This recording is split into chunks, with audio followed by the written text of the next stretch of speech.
It's Friday Night Lights Live, proudly sponsored by Home Appliance Center,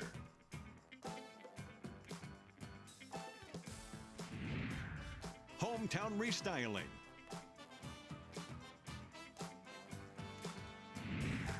I'm On Communications,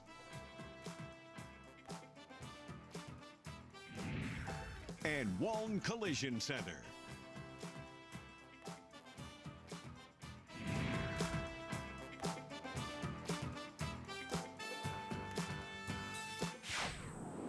This is a presentation of KCRG TV9 Sports.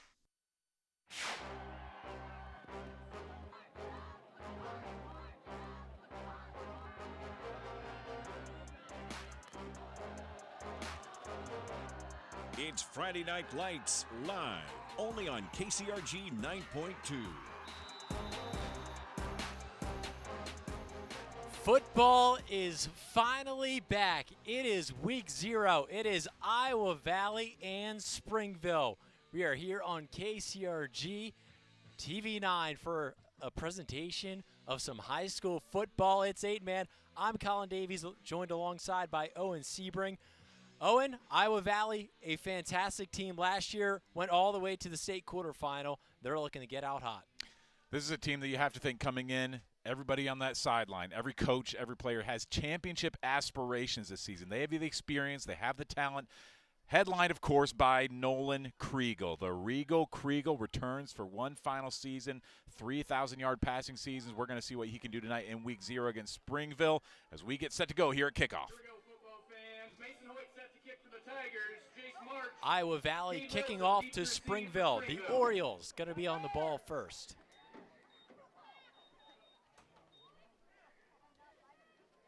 We go ahead and we get this season underway.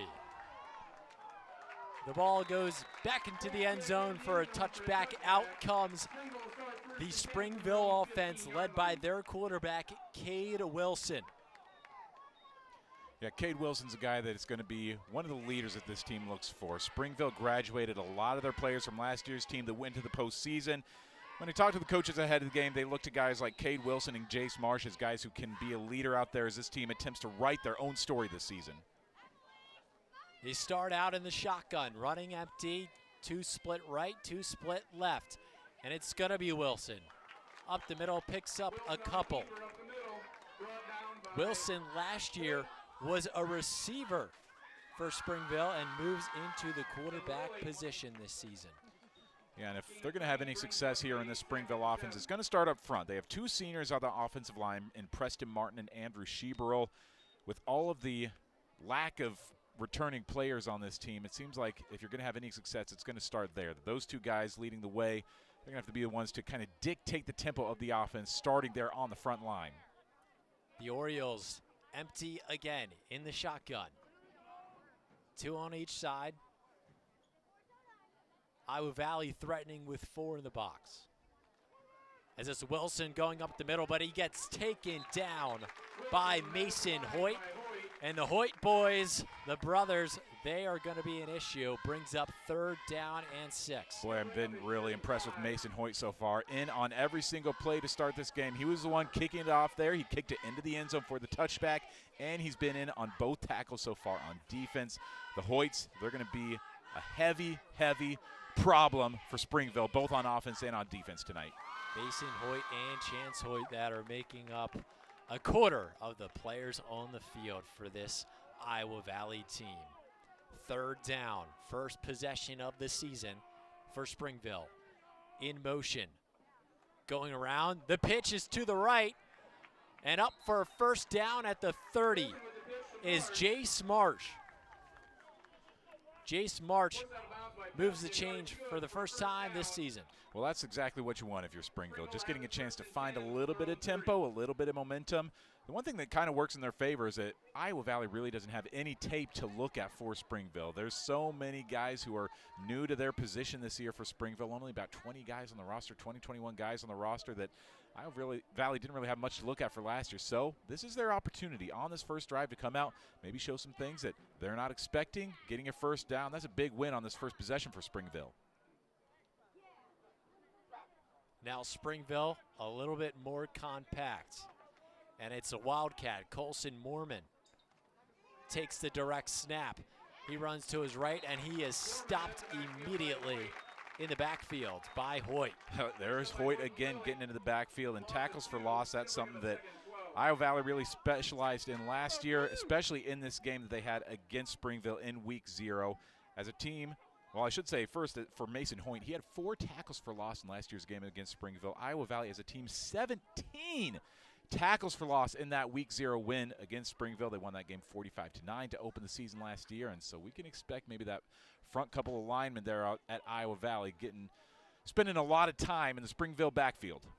I was at that game last year. Springville was able to hang around in the first half as it's Mormon again.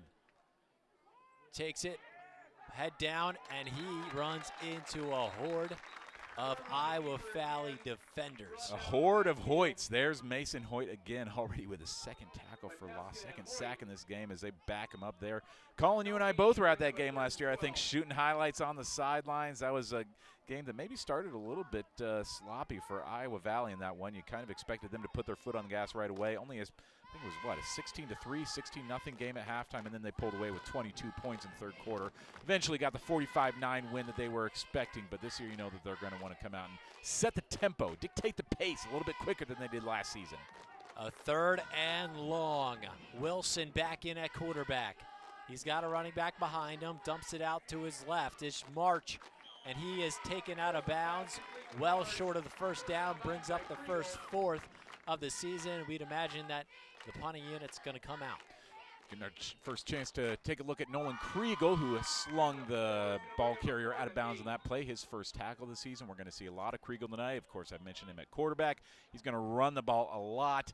He's going to be playing defense, going to be doing some punting, going to be doing some returning. This guy's going to be everywhere out there tonight. Nolan Kriegel is one of those players that we are going to see a lot of as soon as Iowa Valley gets the ball, and Springville will want to contain him. As Springville lines up here with Wilson, see what they do, 3 to the right.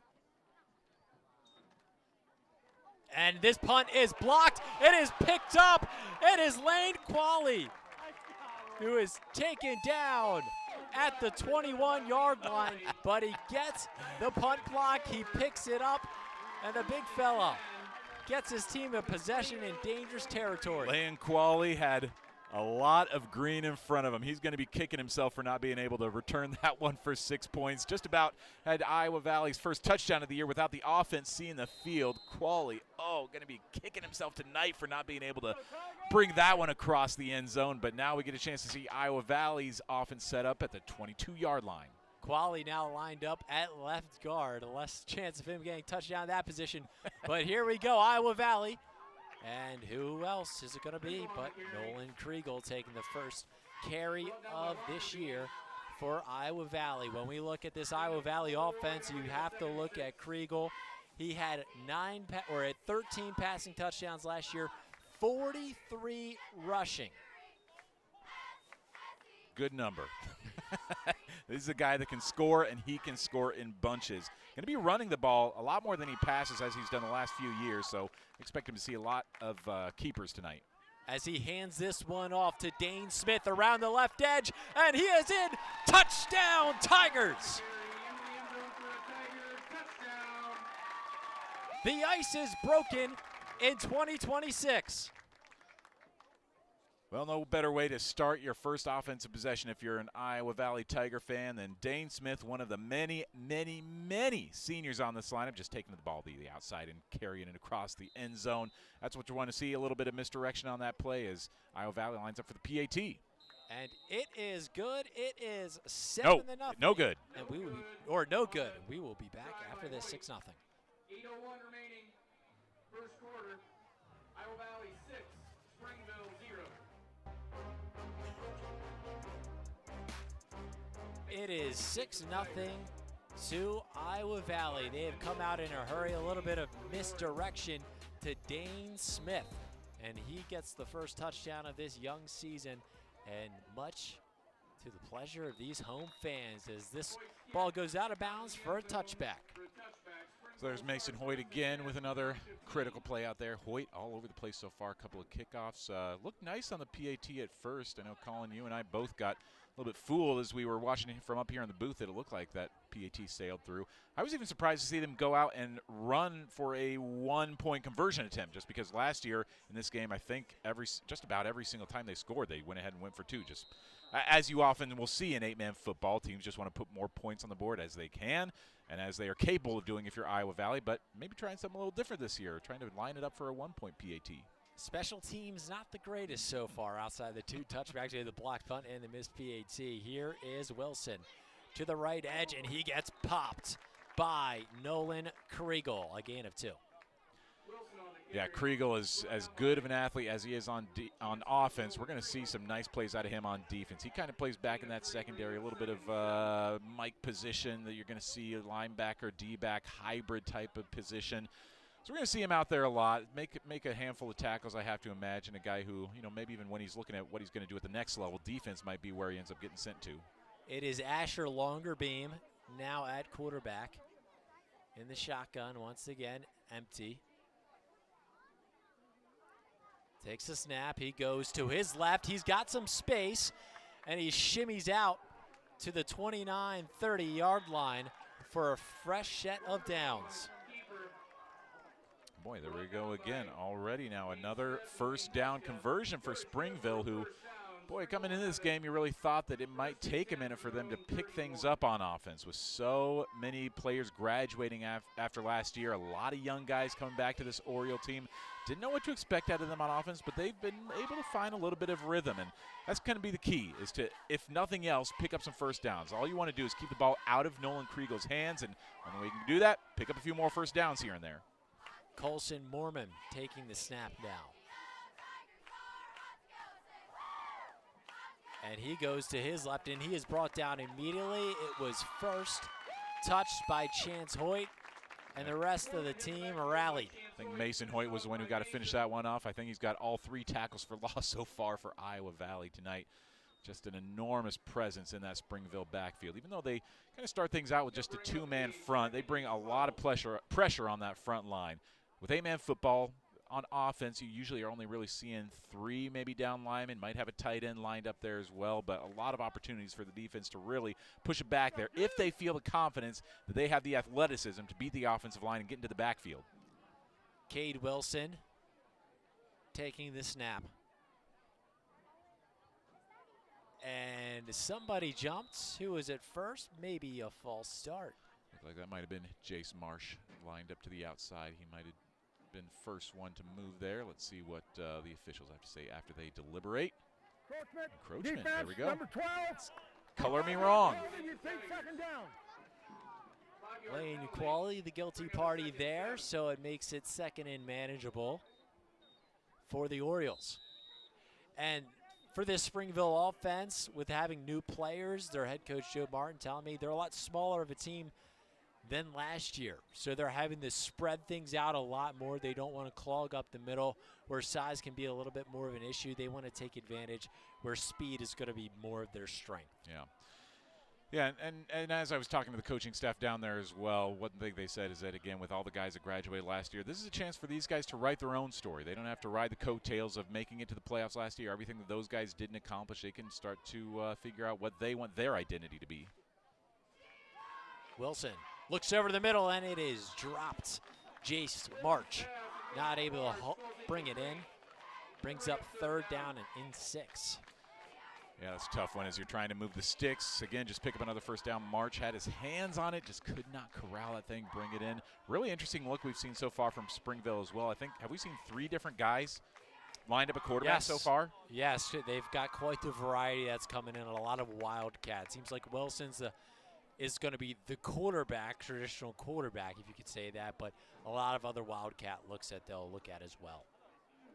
Try to keep Wilson fresh. Yeah, I think you mentioned Colson Mormon we saw there lined up behind center. Seen Longerbeam already.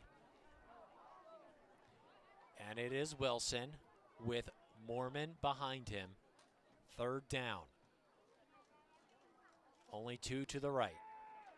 Scrambling to his left and just has to throw it away as he is brought down and was pressured by number 26, Mason Hoyt.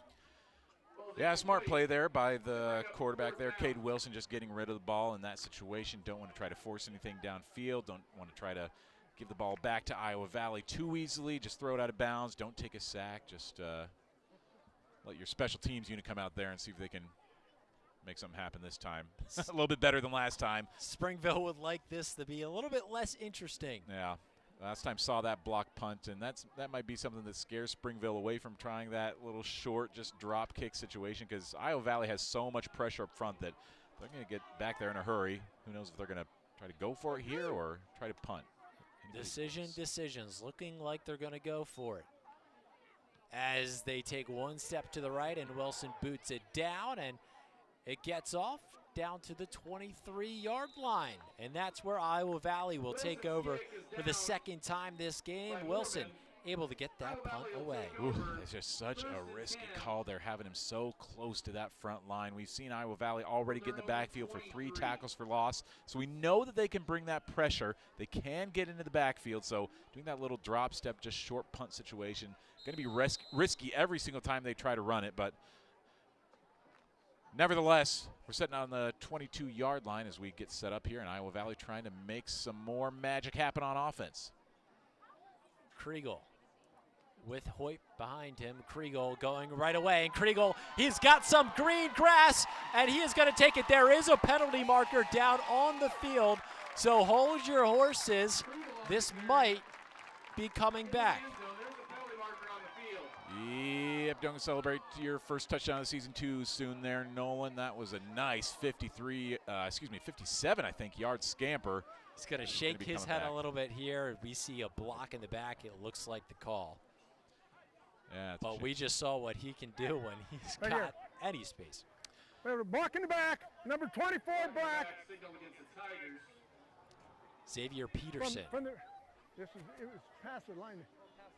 It was past.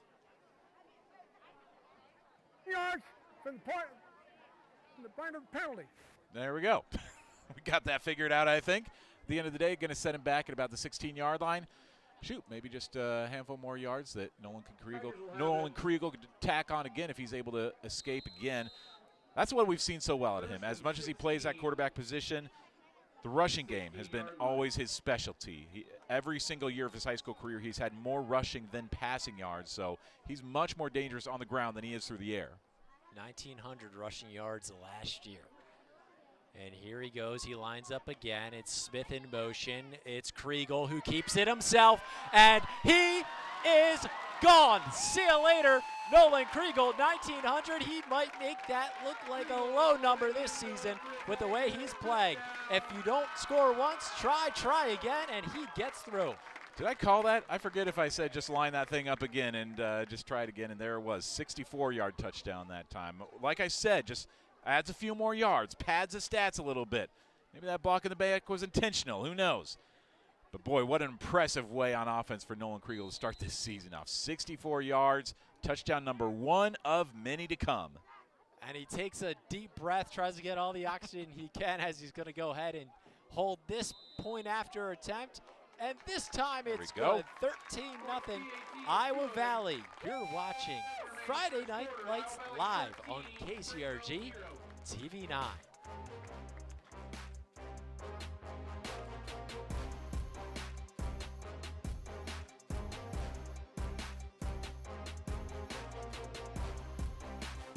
It is a beautiful afternoon here in Marengo.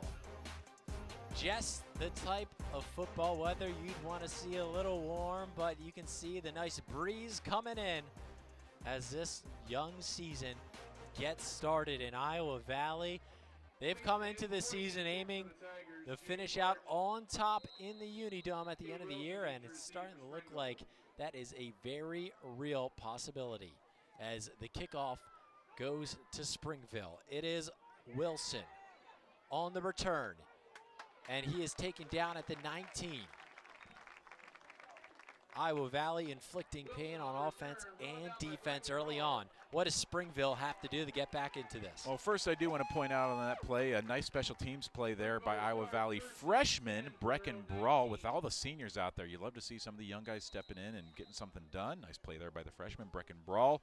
For Springville, like I said last possession, all you want to do is keep the ball out of the hands of Nolan Kriegel, and the only way you can do that is to start piling together some first downs. They've had a first down on each of their first 2 offensive possessions. All you got to do, try to run that back, do it again. They've had a lot of misdirection plays, a lot of different guys lining up behind center in the shotgun, trying to fool the Iowa Valley defense. Can they do it on another drive now? Cade Wilson hands it off to Asher Longerbeam, who's got some space, and he's down the sideline. He's got a blocker, and he's got a touchdown. Well, there you go. Springville strikes back. Longerbeam, 61-yard touchdown. All these guys do is score long touchdowns. Goodness sakes, first play of the drive, Longerbeam. The junior, didn't hear a lot about this kid last year, but he escapes an incredible run there down the sideline against a pretty good Iowa Valley defense who only allowed 1 touchdown in last year's game against Springville. Heck of a play there by Longerbeam. Springville needed a difference maker, and he was that. Here they go, just 2 linemen lining up, if you'd consider the middle lineman there. Wilson takes a direct snap, and he falls short. He just slipped at about the 2-3 yard line and was down at the 1, so we stay at 13-6. And that is how Springville springs back into this game. You're watching Friday Night Lights live on KCRG TV9.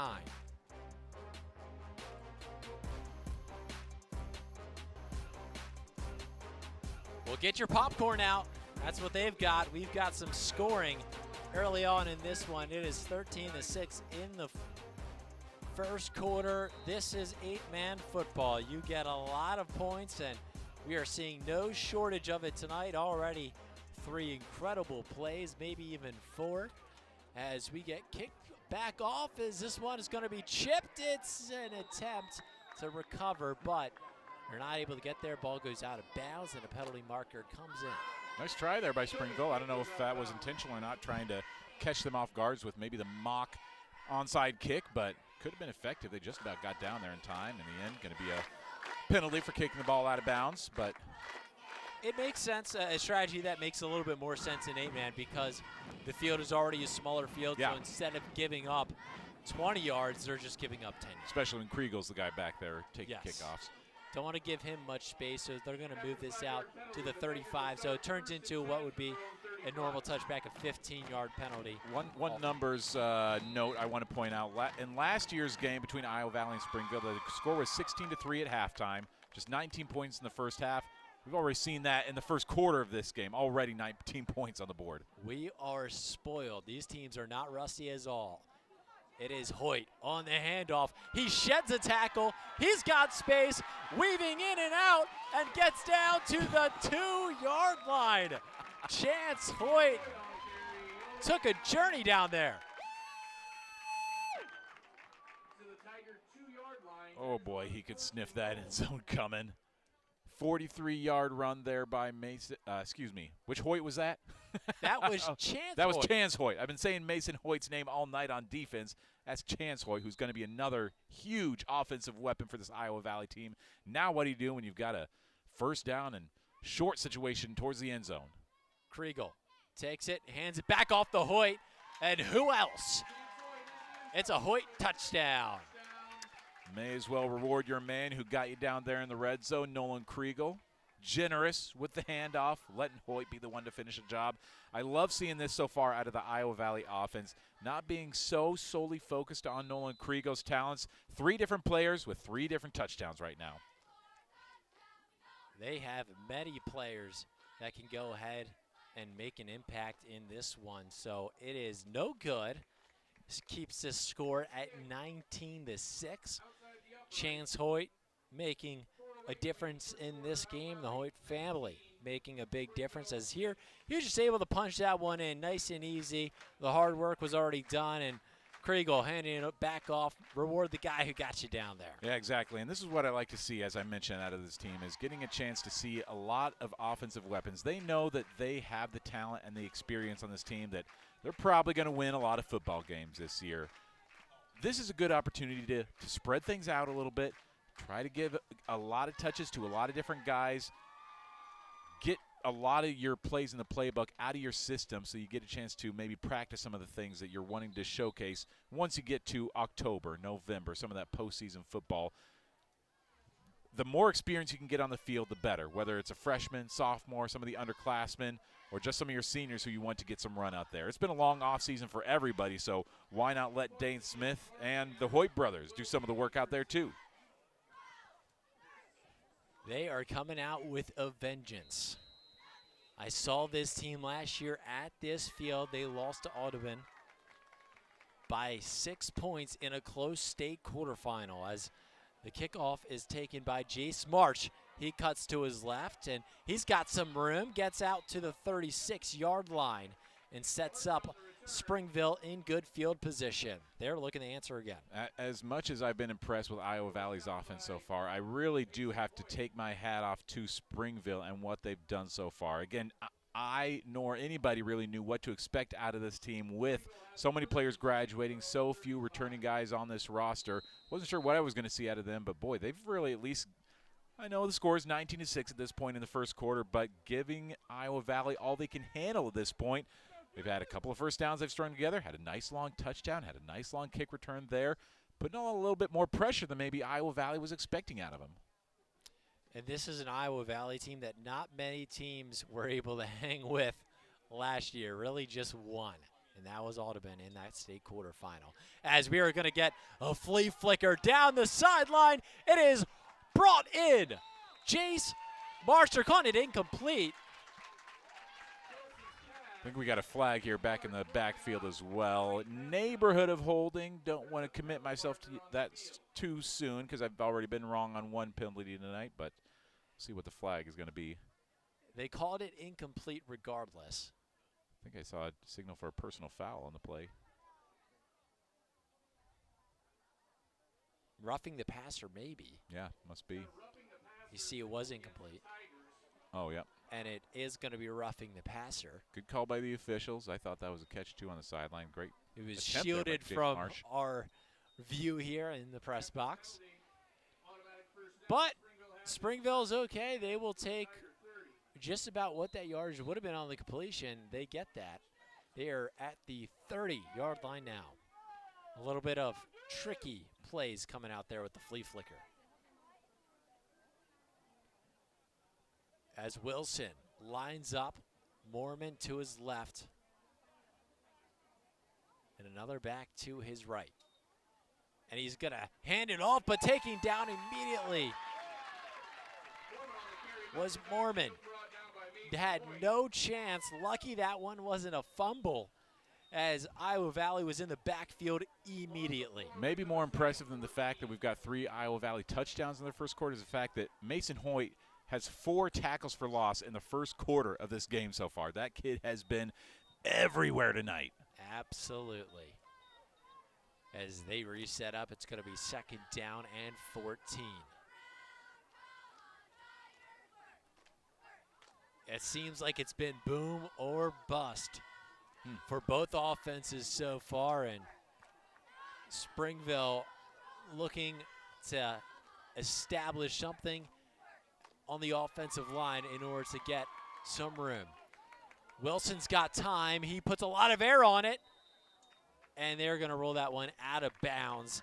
It was Jace March who was tracking it, but not able to get his feet down within the field of play. Good look there. That's 2 times on this drive we've seen March take it out on the far side of the field, trying to make a toe tap catch on the sideline a couple of times now. Hasn't quite been able to reel one in yet, but you got to think now this is going to be a guy who's going to be one of the heavy offensive weapons this year. Again, as I was chatting with the coaching staff ahead of the game, Cade Wilson, Jace March, those were the first two names that he mentioned as he was talking about the guys who are going to possibly be difference makers for this team. 2 of the upperclassmen who they really need to be the guiding force on this team as they're trying to establish that identity what can they do? Those two upperclassmen, they're going to be the ones to kind of dictate the tempo for Springville, both offense and defense. Timeout on the field. As a timeout is taken by Springville here. We will be back after this. 19-6 Springville with the ball. You're watching Friday Night Lights live on KCRG TV9.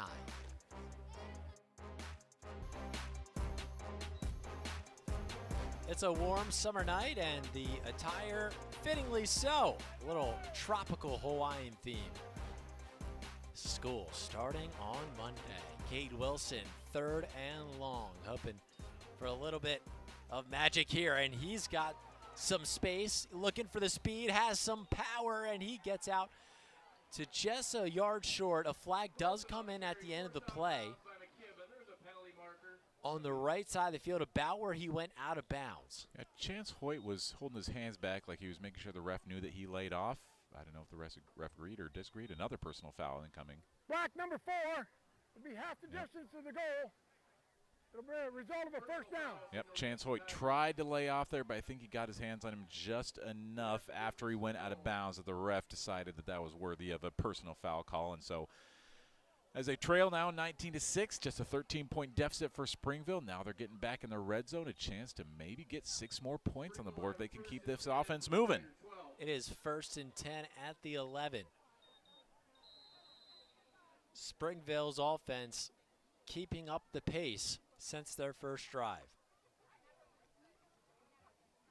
Yeah, now we get a chance to see their red zone offense for the first time. Their one touchdown was on a 61-yard carry. So what can they do when they're just in the shadow of the end zone? Longer beam takes it up the middle and picks up a couple down just inside the 10-yard line. Nice takedown there by Chance Hoyt, making up for that personal foul that was called on him by a good shoestring tackle, bringing him down before Longerbeam had a chance to escape any further. When speaking with the Springville coaching staff, they said they really need to stop Kriegel and the Hoyt boys. Well, we have said their names a lot here, but Springville still able to hold in. They're going to want their names to pop up less and less, though, if they want to come all the way back in this game. It's going to be Cade Wilson with Longerbeam behind him. 2 to the right, 4 at the line. And is thrown out to the right, looking for Jace March, and it is incomplete, overthrown. Brings up 3rd and 7. Natural 4-down territory here if you're the Springville offense. When you've got a heavy, potent offensive attack like Iowa Valley has, when you're Springville, you're never going to be settling for field goals. This is 4-down territory all the way once you get towards the red zone. They know they need all the points that they can get to keep up with this Tiger offense. As Wilson gets the play call, comes back into the huddle. Last year, like we were saying, a wide receiver, just over 168 receiving yards last year, 3 touchdowns, makes the move. The quarterback has 3 to his right, 1 to his left. It's going to look deep and for his main man, but it is almost intercepted by Nolan Kriegel, almost able to hunt that one down. It was intended for March there.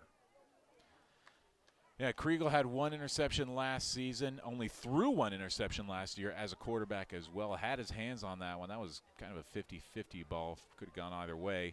But now we're going to see what Springville can figure out on 4th down. You know that this team would be desperate to try to pick something up here after you've gotten the ball deep, deep into Iowa Valley territory. You don't want to come out empty-handed. 4th down from the 9. Wilson with just the center and one sort of blocker. As he rolls to his right, Hoyt is chasing him down, and Hoyt takes him down short of the 1st down marker, and it is turned over by Downs. Fantastic from Hoyt. Wow, cannot believe that chase down tackle from Chance Hoyt. These Hoyt brothers have been everywhere on the defensive side of the ball tonight. Great play there. Looked like Wilson had an open path to the end zone. Here we're going to get a chance to look at this again as Wilson just takes it to the right side. A little misdirection play with only 1 lineman blocking for him. There's Hoyt taking him down short of the yard to gain. Great situational awareness by everybody on the Iowa Valley defense as now they start things off at, I think we're at the 4-yard line. And Nolan Kriegel, a kid like this, looking at all this green grass in front of him, saying, hey, I can add some yards here. It is thrown out to the right. Xavier Peterson picks up maybe a yard, if that, as you're nearing the end of a jam-packed first quarter. Nice turn of play there by Cade Wilson, who was there on the defensive stop. Way to keep things limited there, only allowing 1 yard to the Iowa Valley offense as we bring up 2nd and 9. Nolan Kriegel, good to practice these pressure situations where you're backed up towards your own end zone. What can you do to work out of a tight, tricky situation like this? He has Lane Pesca to his right, and that's who he's going to hand it off to. He's brought back down in the end zone. We were waiting for the call. One ref signals a safety. Let's see what they confer. Indeed. And they do rule a safety. Wow. It was Reese Jacoby in on the tackle, makes the play, and puts up points on defense for the Orioles. Wow, right after they get shut out trying to get into the end zone on offense. Way to keep your head about you. Way to keep your wits. Get a chance to get in there for the safety. Let's take a look at this again as Kriegel hands the ball off. Number 34 just comes in unmarked. Just a great defensive awareness there by Reese Jacoby, a sophomore. That is the younger brother of Rowan Jacoby, I believe the Gazette's Female Athlete of the Year this season. Yes, a fantastic basketball player, volleyball player. Now headed out to Vermillion, South Dakota, where she's going to be playing hoops for the Coyotes. Now her younger brother, Reese, putting some points on the board already for the Springville Orioles, as now it's an 11-point lead for Iowa Valley, and they're about to give the ball right back now to Springville, who gets a chance to send their offense out to the field once again. Boy, it's been an eventful, long first quarter. I feel like I've already talked a lot about the ebbs and flows and the sways of this game, but boy, have to hand it to Springville for what they've done so far, being able to go down there, get in the red zone, come up to empty on offense, and then make 2 big defensive plays, put 2 points on the board for you, and bring this game back to an 11-point deficit. As we go ahead and get the kickoff, it is 19-8. It is taken by Wilson. Out, and he is going to get dropped at about the 28-yard line. Well, starting August 31st, you can tune in every Monday at 6:30 for On Iowa Live. We'll break down the Hawkeyes' wins and losses, plus each week we have a local high school team on highlighting the successes throughout the season. That's all Monday night at 6:30 on KCRG 9.2, starting August 31st, a new season of On Iowa Live as we are underway in high school football week 0, college football week 0. Hawkeyes just around the corner in a couple weeks, as it's going to be Wilson looking for the handoff, taking advantage of some defense, hands it off to Longerbeam, but he is taken down immediately by Dane Smith. Somebody other than Mason Hoyt with a tackle for loss. Love to see that out of the Iowa Valley defensive line. The 8-man game is so interesting to watch if you're only used to watching 11-man gridiron football. This is a little bit of a different approach, often just a 2-man front, but boy, it sure doesn't affect things with Iowa Valley. So much pressure in that backfield. That time dropped for a 3-yard loss. Already 5 tackles for loss in just 1 quarter for Iowa Valley. Springville maybe setting up here the last play of an eventful and busy first quarter. Here is Wilson in the shotgun, motioning in his march, and he's going to look to pitch it there, and he ends up holding, and he gets buried by Chance Hoyt and Tyson Kriegel. And that is going to bring us to the end of the first quarter in this action-packed season opener, 19-8. You're watching Friday Night Lights live on KCRG TV9.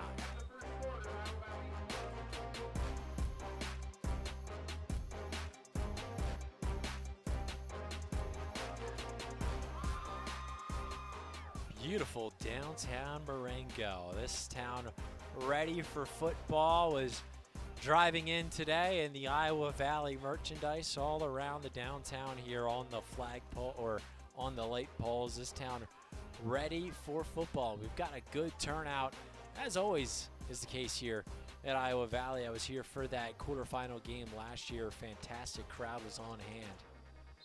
This is going to be the case in a lot of these small towns that you find across the state of Iowa, but just a city that loves sports, loves football, and you can see that even on the number of guys on the roster and even on the cheer squad. 39 on the roster, 13 I think on the count on the cheer squad. Everybody getting in on the action. 3rd and 16. Wilson steps up and gets brought down. Mason Hoyt gets the sack, and it brings up 4th down and a punt situation for Springville. Last year, I thought Mason Hoyt could not possibly surpass the stat line he had against Springville in week 0 when he had 4 tackles for loss. But here we are just 30 seconds into the second quarter, and he already has 5 tackles for loss tonight against the Orioles. 7 so far for Iowa Valley as a team. In that offensive possession for Springville, 3 plays, 3 tackles for loss for the Orioles. I really did wonder how did this team possibly have 17 tackles for loss in last year's game against the Orioles? And boy, we're starting to see it. We already have 7 so far, already getting about to the halfway point of that mark. That defensive line's wreaking havoc. Now we see that a little bit more space for the punter here. A little bit more to split out the each side, but quite a few more yards back, and the snap is going to be short, but Wilson is able to get it away, gives it to Kriegel, and here we go. Kriegel to his right, and a good tackle there by Asher Longerbeam. Yeah, Kriegel so dangerous. Anytime he gets his hands on the ball, no matter where he is. Last year had 2 kick return touchdowns. I don't believe he had any punt return touchdowns last season. Maybe looking to add to his resume with one of those tonight or this season if he can, but that's maybe a bit of the fault with the Springville, how they're punting the ball. That went a little bit further back because it wasn't even close to being able to go for it. But if it's 4th and manageable, it keeps them honest where Kriegel isn't able to drop back as far, and you limit how much open space that Kriegel's able to have, because if there's a threat of going for it, Kriegel's not going to be 40 yards back. Exactly. So maybe that's part of the reason why they're showing like they're going for it on some of these punts, as Kriegel takes over on the offense. 2 backs with him. He's going to take it up the middle, and he is going to fumble the ball, but it is picked right back up, bounced right back off the grass into his hands. Yeah, there's another good play by Kriegel just to fall on top of that thing. Maybe some early, as experienced as this guy is, a lot of early game jitters, possibly even for a guy like Kriegel dropping the ball there with a fumble, getting a chance to collect it again. But that's why we play these week 0 games. Good chance to get things warmed up for both these teams as they head towards district play starting here soon. 2nd and 6, no receivers, just 2 backs in the offensive line. Kriegel to his left, cuts back right, has some space, but he's caught, and he's dragging a few defenders down to the 31-yard line for a 1st down. Yeah, that's exactly why Nolan Kriegel is so dangerous, because he took contact from a defender after just 3 or 4 yards, but he's just so good at dragging guys along with him, keeping those legs churning. That's exactly what coaches love to see in a player, is somebody who's going to not just fall down when he hits his first contact from the defense, a guy who keeps those legs moving. That's what Kriegel does. I think it took 3.5 guys to bring him down at the end of that thing. This is an Iowa Valley team that prides itself on blocking, saying everyone needs to block because they know how this offensive operates. Here's Dane Smith, and he gets tripped up and brought down at the 25. Yeah, and so much experience even there on the front line as well between Lane Qualley, Tyson Kriegel, Mason Hoyt. Out of the 8 offensive starters for Iowa Valley, 6 of them are seniors, 2 juniors. One of those, his last name is Kriegel, one of those, Xavier Peterson. There's so much experience, and that's where going to really have to feast this season is on that offensive line. Nolan Kriegel following those blockers. Those are the guys who are going to be his money makers this season. Pretty much everyone on this team that is not Nolan Kriegel is a tight end, it seems like. He fakes the pitch to his right, and he takes off down the middle and finally splits out right and in for the touchdown. Iowa Valley, and it's Nolan Kriegel. 25 yards for his 2nd touchdown of the game. Maybe not quite as much work to do as he had on his 64-yard touchdown in the first quarter, but nevertheless, an impressive way to go in for his 2nd score of the season. Picked up a couple of huge blocks from his offensive line. Untouched down the sideline for the touchdown. Great play by Kriegel again.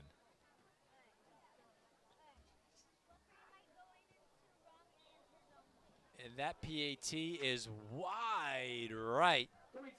So we're going to go ahead and take a look at our meteorologist, Joe Winters, for a look at what we can expect for weather throughout the game tonight.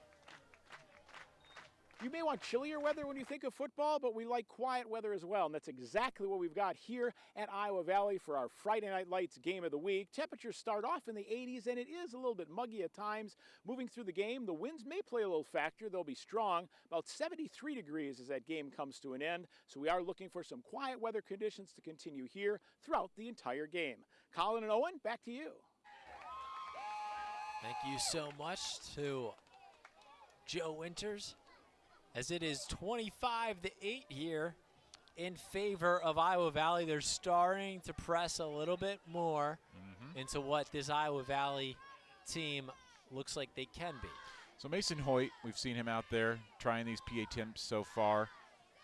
Last season, I believe he had numbers somewhere in the neighborhood of 57 out of 73 on PATs made. So for an 8-man team, they're a team that does kick the ball through the uprights a lot, relatively speaking. I mean, they scored over, I think, what, like 98 touchdowns, I think, last season. So he had a lot of chance to try to kick it through the uprights.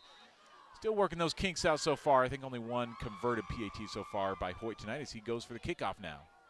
And it is dropped there by Wilson. Picks it back up with one hand there, and he gets brought down at the 6-yard line. It's kind of interesting. He went down, just scooped it up with one hand, but he was able to secure it. That's the way to do it. You love seeing this if you're the Iowa Valley defense with them stacked back up there close to the end zone.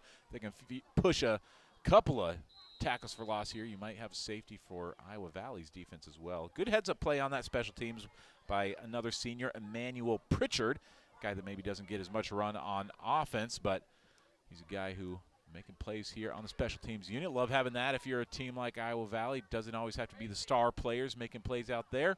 Guy like Pritchard coming out, doing it on special teams too. Absolutely.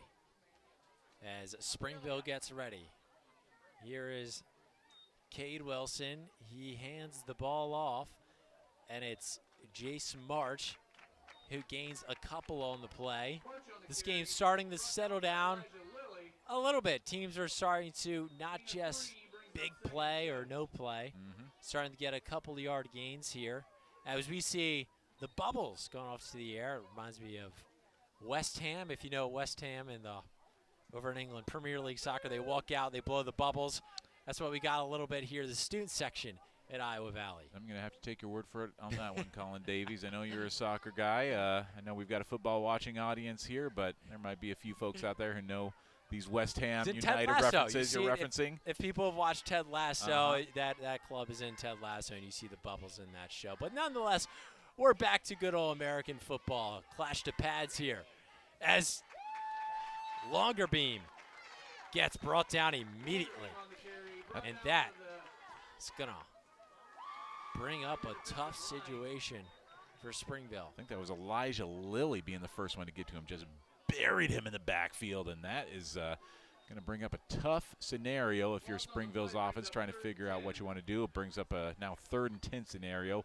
Negates that yardage that you just picked up there on second down, or excuse me, on the first down play, and figure out what you want to do here, just trying to avoid another tackle for loss that would make the punting situation even more difficult than it already is when you're Springville trying to punt it back to Nolan Kriegel. Definitely don't want to have to give him a lot of space if they have to look to punt. So it is 3rd and 10. Wilson drops back, looks deep, and he's got Marsh, and it is just out of his reach. Deep down the field, just missing the mark, and that brings up 4th down. Oh, man. Just feels like a matter of time before Jason March uncorks one that goes for a long catch and run, because he's been open on the sideline a few times tonight. A lot of times it's been thrown just a little bit out of his reach, out of bounds, or downfield too much, but good connection there at least. Jason Marsh is a valuable receiver for this Springville team, and now we've got a 4th down, and you would think punting situation from where they're at, and we'll see what kind of formation they line up in this time. It's been something different, I think, every single time they've punted the ball away. They're going to be further back again to what they did when it's 4th and not manageable at all. So Kriegel awaits. The punt is off, and it is out of bounds. We'll see where the officials mark this one down. They run up the sideline and keep marching up the sideline, and they're going to mark it at about the 28-yard line there. It's another way to keep it away from Nolan Kriegel. If you're interested in such matters from the special teams at Springville, is just go ahead and kick that ball straight out of bounds. Don't give him any more leeway than he needs to. But I would have even thought from the last time they punted to him, Asher Longerbeam made a nice open field tackle. That should give you a little confidence, like, hey, maybe we can take care of this guy on a special teams situation. Don't always need to punt it away from him. Maybe you can take care of things on your own. Kriegel lines up, hands it off to Pesca. Lane Pesca, a big gain of about 15 down to the 12. Pesca on the carry, brought down by Martin. Again, we haven't seen a lot of Lane Pesca tonight, but he's going to be another member of the offense that does a lot of work for them. He had 33 receiving yards in last year's game against Springville. 10 tackles in that game as well. 4 interceptions on the season for Lane Pesca, another critical senior on this team on both sides of the ball, and we get a chance to see him touching it for the first time tonight. Coming out a little bit more open, 2 receivers. Kriegel rolls to his left. He's looking to the corner of the end zone. It is caught 2 feet down. Touchdown, Xavier Peterson. But we do have some penalty markers that are down on the field, and there was a roll to the left. You wonder if it's holding. We will see. So that'd be a second touchdown called back as on they Iowa continue Valley to discuss. No indication yet.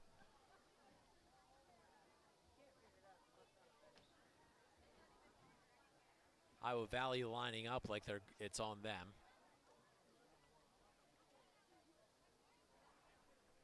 I think maybe we're figuring out where the infraction happened. And Block below the waist. That way. 52. 52. So Caleb Huber, the guilty party of the block below the waist. spot. Repeat the down.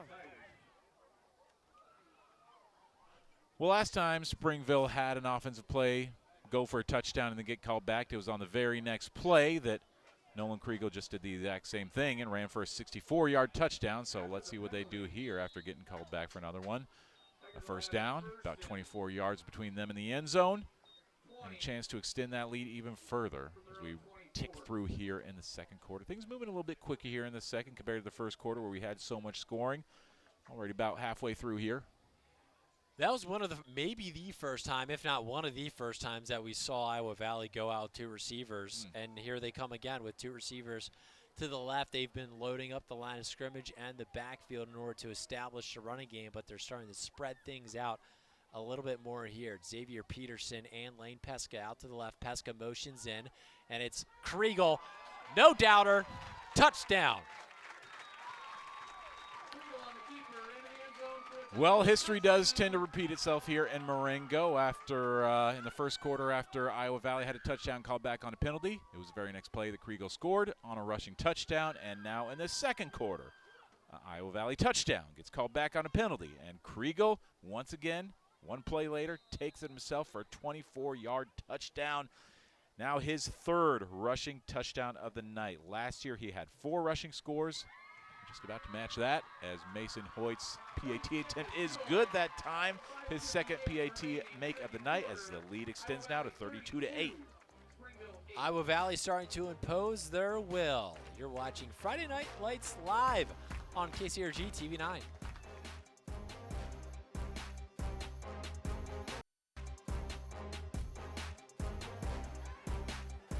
We are back here in Iowa Valley, and this field has been put lines on. It is ready to roll, looking a little different from just a little while ago. That means football is back as the kickoff here is to Springville. And Wilson lets that one hit in the end zone. And we were just discussing in the break that Kriegel had a lot of space on that one. He could have gone anywhere. He could have taken his time. The blockers did a lot of the damage there.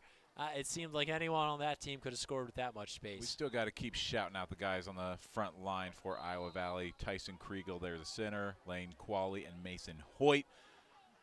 The outside lineman just clearing a path. I saw that happen so many times last year as I had a chance to see Iowa Valley play in person a few times, where you see just that part right down the middle and it just opens so much space for Nolan Kriegel to run right through. And he just goes untouched for so many of his touchdowns. He can carry guys with him, but, boy, he doesn't have to a lot of the time. And here's Cade Wilson with the back behind him. He hands it off to Asher Longerbeam, and he is taken down, a gain of 1, brings up 2nd and 9. There's Jack Lansing on the tackle. He's a guy I'll be interested to see if we see any of him in the second half. Jack Lansing is listed as the backup quarterback on this Iowa Valley team. A guy who, as a freshman, you might think we're going to be seeing him as a starting QB next year when Nolan Kriegel is off playing, I would assume, college football somewhere in these great United States. So Jack Lansing, the heir apparent to the throne, you got to think that they might try to throw him out there if they've got a comfortable lead, just start to give him some reps so he can kind of get comfortable with this offense. It is 2nd down and 8. Approaching 5 minutes left in the half. Wilson takes a snap, he hands it off, and brought down right away is number 22 there, just taken down immediately. Might give that one to Mason Hoyt again. Looks like he's in the books for about his 6th tackle for loss of the evening. We get set up on a 3rd down and 10.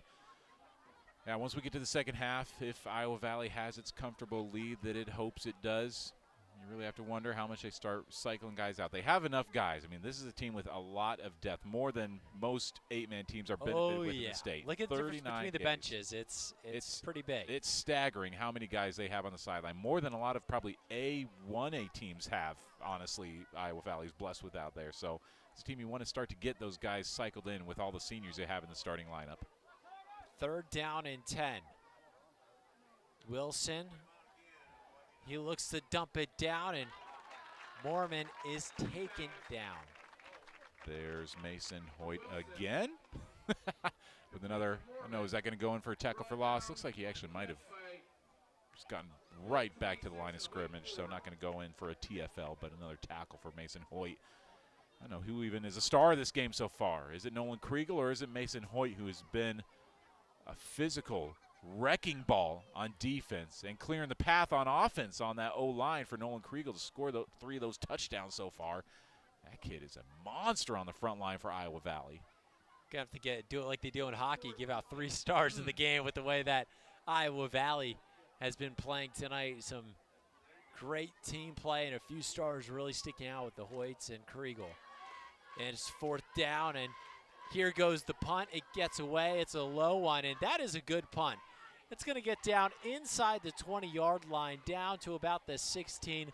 Phenomenal there. Got the low one, got the roll, and it sets Iowa Valley back. Such a smart way to do it, just to be that low roller that's going to take a bounce. And Nolan Kriegel, there's not much he can do with it. He was smart there, just kind of pointing right away and waving it off like he doesn't want anybody to touch it. Just a smart play all around for Springville, tactfully to punt the ball away and just keep it out of his hands. A low liner helps your gunners get down there a little bit quicker, get a chance to cover the play if Kriegel does decide to pick it up, but in that scenario he did not, so they get a chance to back those guys up now.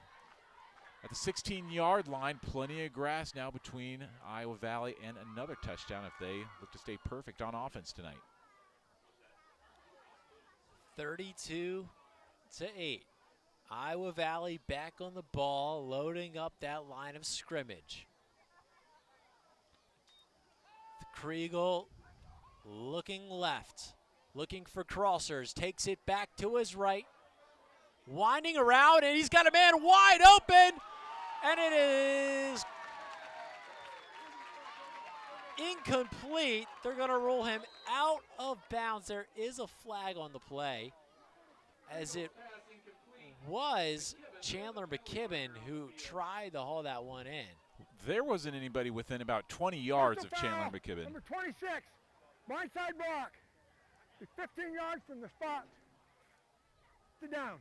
So that flag comes in after Kriegel went back the other way and a blindside block came in, according to the officials. And Iowa Valley's going to have to move back. But yes, wide, McKibben Was wide open on Could that not one. have been wider open. He was at about the 25-yard line. I don't know if there's anybody past midfield in the Springville secondary. They were just lucky to have the benefit of it getting just thrown a little bit out of bounds. And the penalty there, so nevertheless, we're going to reset things, and back we go to the 12-yard line. McKibben was able to just sneak behind the safety as this handoff is the Hoyt. He's got power, he's got some speed, and he has got the first down. Boy, that is an impressive run that you like to see out of your running back. When Nolan Kriegel hands it off, you got to think that a lot of times it's a situation where you can trust your offensive line to clear some space for whoever is carrying the ball. And much like Kriegel, he was just carrying guys with him that time. Just didn't matter if they were backed up a little farther towards the end zone. It was an impressive run there again by Hoyt. Kriegel sets back up. 2 to his left, running back to his left.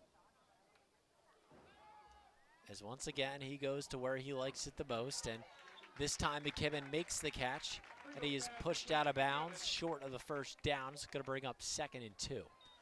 Nice play there, and I like seeing Iowa Valley start to switch things up a little bit. Could they just let Nolan Kriegel carry the ball every time and score a lot of touchdowns? Yeah, honestly, they probably could do that if they wanted to. But like I've said a few times in this game, you want to get guys involved. You want to get a chance to open up your playbook a little bit. Start showing a few things to see if we can, now that we're actually playing real live football again, what some of these guys can do in your offense. Maybe Kriegel to take some less hits.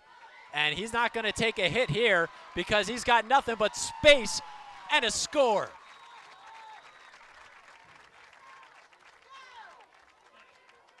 Touchdown number 4 from 43 yards out.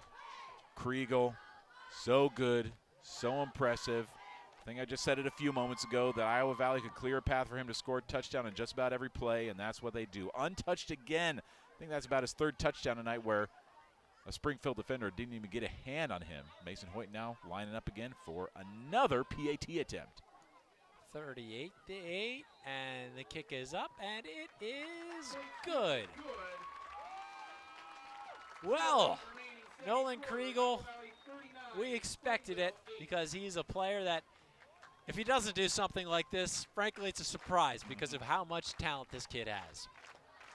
The impressive thing with him, too, is that among many impressive things, even a couple of the times where he has gotten wrapped up at the line of scrimmage, he always is going forward. You just are never going to see him get taken down for a tackle for loss. Even the times where he's gotten wrapped up, I don't know if there's been a play that he's carried the ball where it's been fewer than 4 yards. Guy who just is constantly moving his feet, constantly falling forward, constantly finding a way to give his offense forward movement, forward motion. If it's not a touchdown, it's moving his way towards the first down sticks. Just everything about him, just he's a talented player, but a smart player who always knows situational awareness, knows what he's doing at all times. He is pretty incredible. Tune in next Thursday night for more live high school football action. Dubuque Hempstead takes on Cedar Rapids Kennedy on our first Thursday night edition of Friday Nights Live on KCRG 9.2. Coverage starts at 7 p.m. Owen, you and I will be back on the call for that game. Looking forward to seeing you out there again. Love these Friday night lights, man. And the Thursday night lights. And the Thursday night lights. Even better sometimes. Love it. We had quite a few good games last year that I recall, including with, I think, Cedar Rapids, Washington, and a couple games went down to the wire over at Kingston Stadium. Yeah, they had a fun team with Eric Addy leading an up-and-coming program. He's turned around some programs in his time as a head coach, trying to do the same thing over at Wash, getting that team back into playoff relevance. He's done a wonderful job there so far and trying to keep building the program there with the Warriors. Now Springville looking to build on something here in this game. Down 39-8, 2:08 left in the half. Can they get something going into the locker room? As this rush is taken to the left and brought down, that is Colson Mormon, who, by the way, you noticed he's wearing number 22 on the jersey. 24 is on the helmet. He's listed as 24 on the roster. So it's 22 or 24. He's 2 guys in one, right? Well, sure enough. Good note of that. keeping us honest.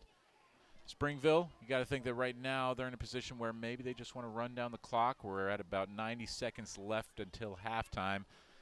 If you're Springville, you just want to keep the ball out of the hands of Nolan Kriegel, trying to prevent just one more touchdown before the break. But Iowa Valley, they've got a full complement of timeouts to their credit at this point, so maybe you do want to get the ball back on offense again. Maybe try to run a few more plays in your favor and see if you can rack up the score a little bit more. Here is Moorman, the direct carry, a little wildcat. He is brought down, brings up 3rd and short. And a timeout is taken. Yep, that was the first timeout there, I believe, by Iowa Valley of the half as we approach a 3rd down situation. So indeed, Iowa Valley, even with a 31-point lead, they would love to get the ball back with a little bit of time on the clock, get a chance to maybe put a few more points on the board before we head to halftime. With one more touchdown, they would enact the running clock right at the start of the second half. So maybe that's what they're looking to do. They would love to get that going, I think, and just make a short night of it. Don't want to risk any more injuries. Just get those starters out of the game late and see if we can start to give some younger guys some reps and get that clock rolling. A lot of running clocks in last year's Iowa Valley games. I don't know if there was a single game in the regular season where they didn't have a running clock situation. So last season, to put it in perspective what Iowa Valley did, they won. We're just going to list it off here. 45-9 versus Springville, and then Don Bosco kept them honest. 49-34, 74-6, 83-64, 70-12, 69-22, 71-26, 60-20, 64-zip, 63-zip, and then they lost 26-19 in that playoff. So they are no strangers to putting up a whole lot of points, and that is something that is inevitable when it comes to this team. So 3rd and short, odd formation out for Springville, and Wilson takes it. He's brought down. Who is it, Owen? Can he take a guess? It's Chance Hoyt. Oh, that's who it is. Bingo. It's a Hoyt brother, but that's who it is, certainly. And that's 10 tackles for loss now for Iowa Valley in this game.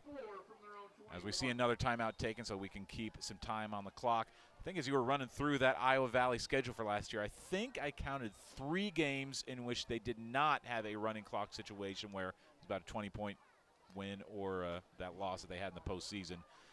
Boy, that offense is something else. And they brought pretty much everyone back. And just about every single person. And one thing I was tallying up before the game was the number of touchdowns they scored last year. 96 touchdowns Iowa Valley scored in the 2025 season. 94 of them are back on the roster this season. I think they had 1 defensive touchdown and a few maybe receiving touchdowns that are that graduated from the roster. But Nolan Kriegel's 56 of those. Overall, just an incredible offensive attack that these guys know what they're doing out there. I mean, when you're approaching triple digits in touchdowns as a team on a season, that is rarefied air, and they're off to a heck of a start this season as well, already with how many touchdowns so far tonight? 1, 2, 3, 4, 5, 6. As we have a timeout taken by Springville here as well. So it's going to be another timeout ahead of this 4th down. And look at this Iowa Valley team.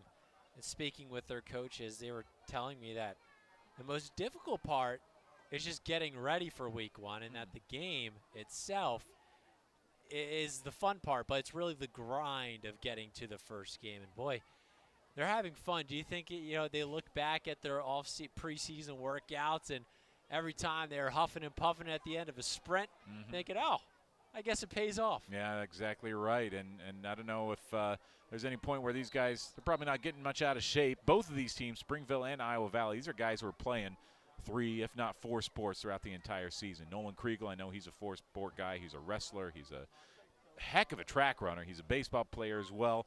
Finished 4 events in the top 5 in the state at the 1A state track meet last year. Finished top 2 in a couple events in the long jump and the shuttle hurdle relay. He's just a heck of an overall athlete, as a lot of these guys are. There's a lot of dudes out there who are going to be playing some basketball, baseball, track, anything they can offer. So here we go, 4th down and manageable. So they're lining up like they might go for it. We'll see. Wilson rolls, and he does throw it, and it is incomplete. So 1:01 left on the clock, and it's a gamble. And the roll of the dice doesn't pay off. Oof. as Iowa Valley is going to get the ball at the 21-yard line with just a minute left. While tactically it might be an ill-advised play, I do appreciate for Springville that they're just kind of throwing things at the wall and see what sticks. Already they're down by 31 points.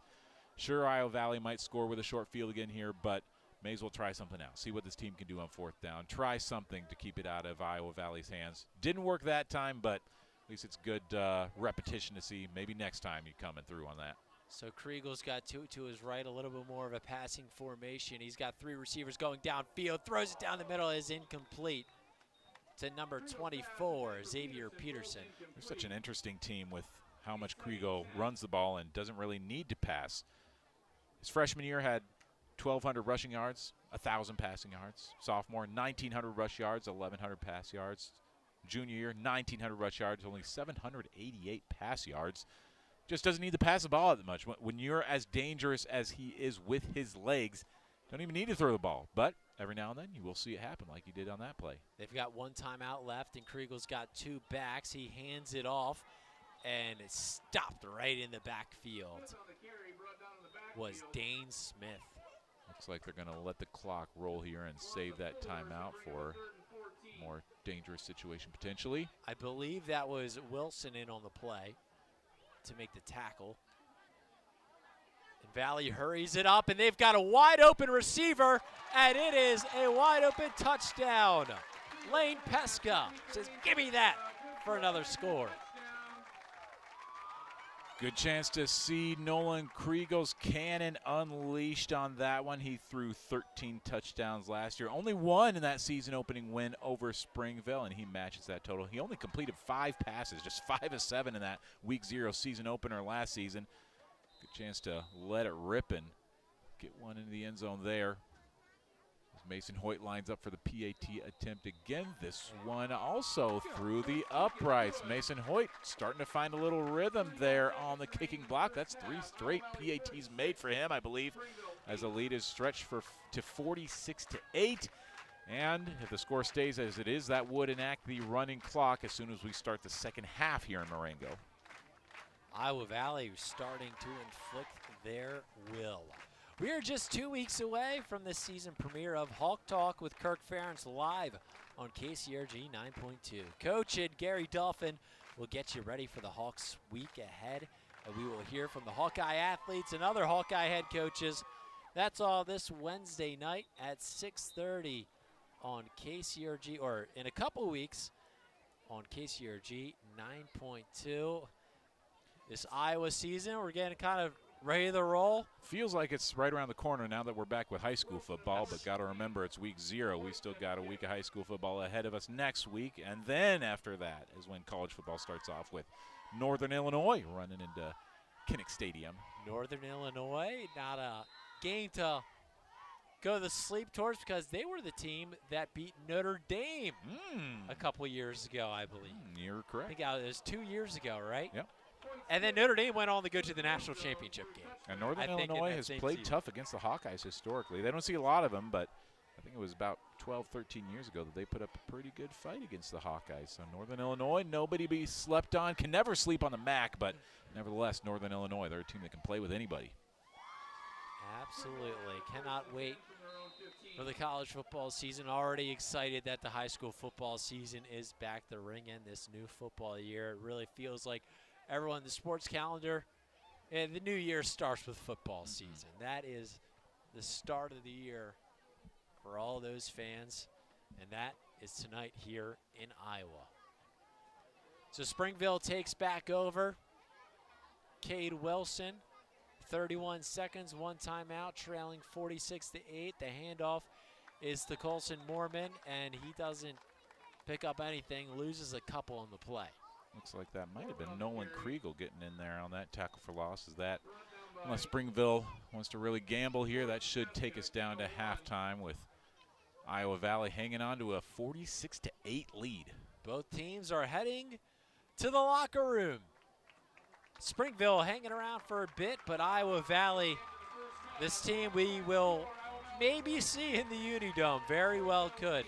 and could look for some hardware. And this is the start of a young season, week 0, 0 undefined, but Iowa Valley starting to give us some definition to what they're made of. We will be back with some halftime breakdown after this.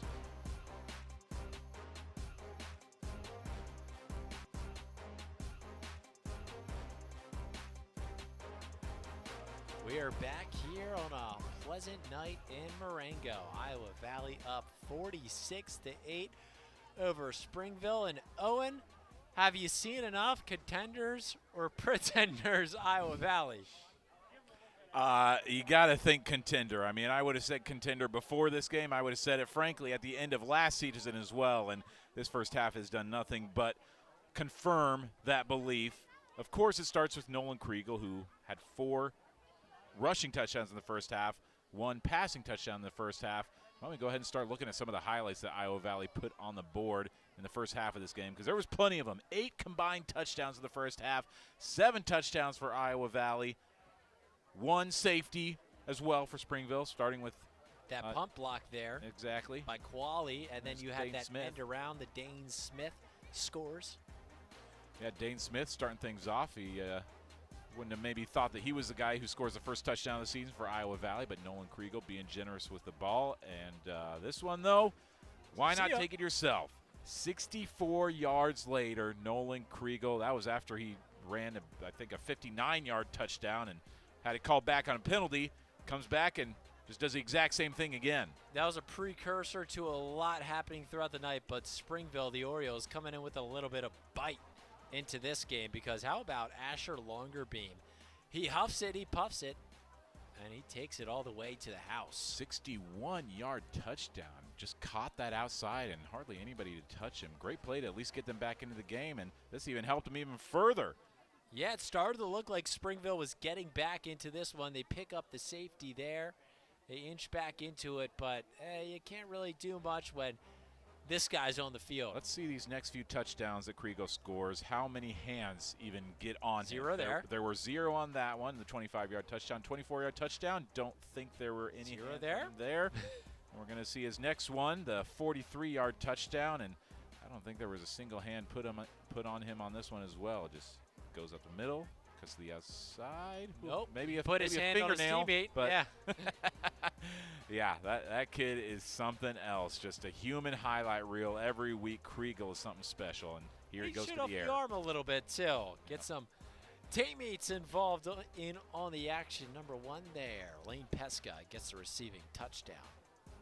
178 rush yards so far tonight for Nolan Kriegel. Compare that to last year, where he had 212 rush yards, 53 passing yards. Who knows how much we'll see him in the second half. We might see them trot Kriegel out there for a drive or 2, but we're going to have the running clock rolling right away. So hard to say how long we'll see him actually stay in the game. A great performance from Iowa Valley, especially starting out. Not even week 1, week 0. They're coming out ready to roll. Nothing sloppy about their performance. The only thing you can nitpick is point afters and the safety, but other than that, all good signs for this Iowa Valley team. It is 46-8, and coming out, Iowa Valley's going to look to inflict some more damage here, and they're going to look for more from Nolan Kriegel, maybe. We will be back right after this, as this game, this night, moves on.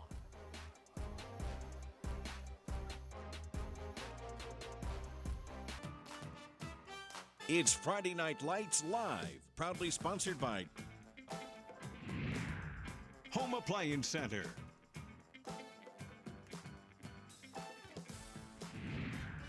Hometown Restyling,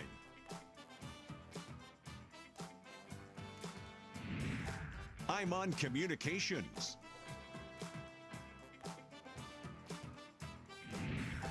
and Walton Collision Center.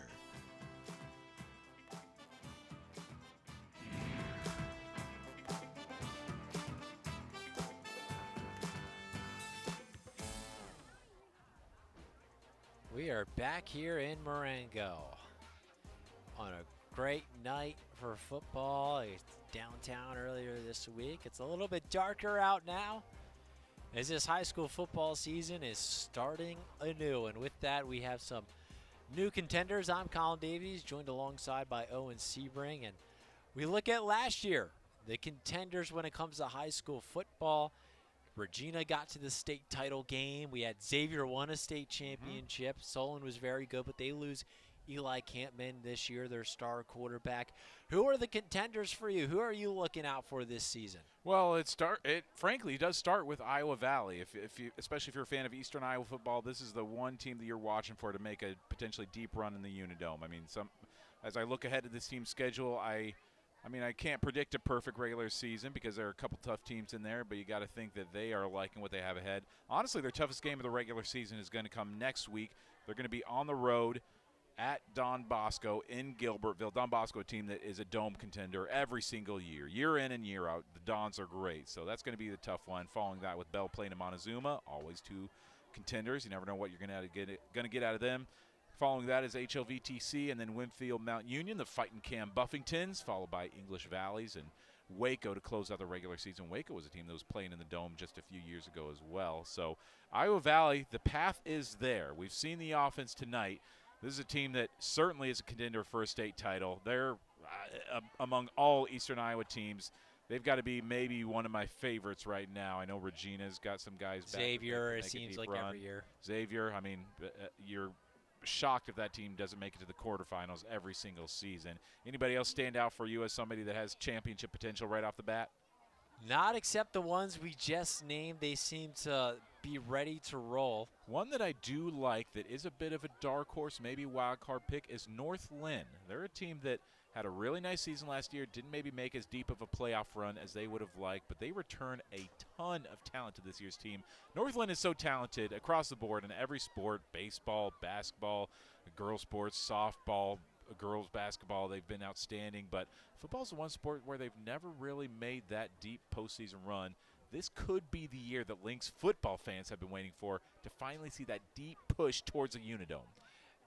And you brought something up here. You mentioned Winfield Mount Union. You mentioned Cam Buffington in that. And Cam Buffington, a linebacker for the Iowa Hawkeyes, looking to be an impact player this year. He's one of those guys. He played 8-man football at a small school, was dominant. You almost look at Nolan Kriegel. These kids that maybe they don't play 11-man, but a guy like Cam Buffington shows that a player like Nolan Kriegel can absolutely make a huge impact when it comes to big-time college football. Absolutely, and you've seen that even in the NFL with a guy like Chad Greenway, who played small school football out in South Dakota. Dallas Clark, I think he was an 8-man guy coming out of Iowa and then playing for the Hawkeyes, All-American career, borderline Hall of Famer, a guy who did it in the NFL, borderline NFL Hall of Famer. These guys can do it, and Nolan Kriegel could be that guy. He's been getting some college attention. I don't know if he has any actual official offers yet, but he has at least been getting some looks from guys like Iowa State, Minnesota, Colorado State, some MAC schools like NIU, some FCS schools like North Dakota, South Dakota. Maybe not some of the attention from Division I nearby teams, not to call anybody out, but there are some teams missing from that list that you might expect. But Nolan Kriegel getting some potential Division I looks this year. Yeah, he looked to make an impact as a big-time player. These players are looking to come out of the locker room now. We have 3 minutes to go till we are out of the half. It is 46-8 with Iowa Valley on top. You are watching Friday Night Lights live on KCRG TV9.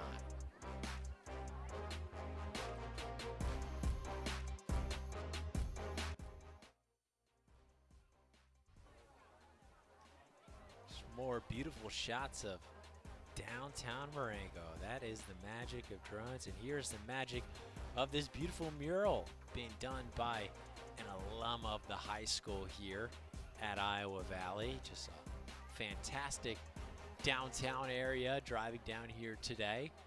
Now let's talk, we've got a few more minutes to go here before our second half kickoff. Let's talk a little bit of college football ahead of the season. We talked a little bit of high school already. Let's talk a little bit college football. For the Hawkeyes coming out with Northern Illinois, then you have that Cy-Hawk game right after, then UNI. What are you looking at early? What's your biggest question mark for this Iowa Hawkeye team that you're looking to get answered right away? I mean, would I be cliche if I'm not asking about the quarterback position? Correct. It seems like at this point, I think a lot of people are looking to Jeremy Hecklinski to be that guy, especially after the fall, the kids' day, the open practice. He certainly looked like the better quarterback there, but that's not to say he's going to get the position. We've seen those curveballs before where Kirk Ferentz, you never know what you're seeing in practice, and so it still could be Hank Brown's job to take, but certainly looks like Jeremy Hecklinski. Even in the games where I saw Hecklinski play last year, he looked really nice at quarterback. Just he's got the wiggle, he's fast, he's got some attitude, good gunslinger. I think he's the guy to take him. But, yeah, that first game, it really is going to be intriguing to see what they can do because the Hawkeyes have struggled a lot in those week 1 games the last handful of seasons. Albany, I remember last year, something, right? Like it was every year it's something interesting. Yeah. Just like it just does not quite pan out the way that they're hoping to. Utah State a couple of years ago, I think, same situation where week 1 just does not it isn't maybe the blowout that the fans who come to Kinnick are hoping for. And so can they blow the doors off of Northern Illinois with a new offensive attack? You like to think that that's what you want to do, but there are still so many new weapons on that team. You know, an offensive line that's losing a lot of pieces after last year. Cade Pieper, nice centerpiece to build that offensive line around, but overall, a lot of question marks to be seen on that Hawkeye offense especially. I think it'll be interesting to see because Kirk Ferentz has mentioned that the quarterback battle might go into the season, right? So does it go into Northern Illinois where the starter in that game isn't necessarily the starter because they're just planning to go ahead and split halves? I think that's going to be the interesting thing because Jeremy Hecklinski was a player who wasn't too high up on the depth chart until I believe it was during the bye week last year that the coaching staff mentioned he took a big leap and he took advantage of some extra reps. So we'll see if he's able to get the start because Hank Brown got put in those big moments last year and is a solid quarterback. But it would seem like, yes, that Kids Day performance. But you almost wonder what that Kids Day performance because we could go weeks from now, a month from now, and you look back and maybe Hank Brown's the starter and Hank Brown's doing well. It's like, remember when we look back on Kids Day? You know, like a glorified, like not even a true scrimmage, right? And judging a starting quarterback off one performance and a half, you know, not a full stadium. So it's one of those things where it's how much do you want to put into one day? Yeah, and that was a point I made about we're going to transition from quarterbacks to kickers. Drew Stevens, another guy who needs to get replaced in the kicking unit for that Iowa team. A guy who, back when he was coming as a freshman, his spring and fall performances did not look good. Drew Stevens looked rough. Kirk Ferentz admitted it, and he's talked about it in the years since a lot of times. And now Drew Stevens, he's going to be a kicker for the Washington Commanders. And so a lot can change from that first open practice that you see in the fall. And here we go. We've got kickoff for our second half here in Marengo. It's going to be a liner to the left. And looking to pick it up is a weird bounce. Spinning off the tackle and plenty of space one-on-one, but a good open field tackle from Springville. There's Reese Jacoby coming in again, a guy who's made a couple of really great defensive plays tonight. He's the one that was responsible for the safety that got 2 points on the board for Springville. That was going to be a touchdown for Iowa Valley if Reese Jacoby wasn't standing in the way, and he just made a nice wrap-up, great open field stop. Jacoby again following in the footsteps of his older sister, Rowan Jacoby, an outstanding basketball and volleyball player. And boy, we saw him do some nice things, and now we're going to see Nolan Kriegel see if he can continue what he started in the first half. Got a little bit of different formation. It bobbled to take it in, and a pickup of 8 yards for the receiver, Dane Smith, who already has a touchdown off the first touchdown of the game, the end around. Haven't seen, again, a lot of passes tonight attempted by Kriegel, but nice chance to see just something new, a new look. Just try a few things out in that playbook that we haven't seen yet, a little swing to the outside. Because that's what you want to do, because I think that once you got to the postseason last year, maybe you felt like this team was a little too one-dimensional. Audubon, they just couldn't ever quite get their feet under them, and so being a multifaceted team is what's going to help them out this season. 2 backs in a full line. Chance Hoyt barreling into Oriole territory. with a running clock in the second half, I have to imagine we'll still see the Iowa Valley starters in for this first drive, and I don't know if they're going to see a whole lot of field outside of that, just because you don't want to mess around too much, especially if you score here. You've got a monster 40-plus point lead. No reason to play with fire at that point. Just put in some of your subs and let them do a little bit of work. But one last chance here for Nolan Kriegel to show what he's got here on this opening week 0 night. Kriegel empty. Short to his left. Lane Pesca with speed, and he touches out of bounds, just barely there. And he does take a pop at the end of the play. A little slow to get up here. He is going to get up. Good to see him pop right back up. And this is a Iowa Valley team. They have T-shirts that on down there on the sideline. You see it. Leave no doubt.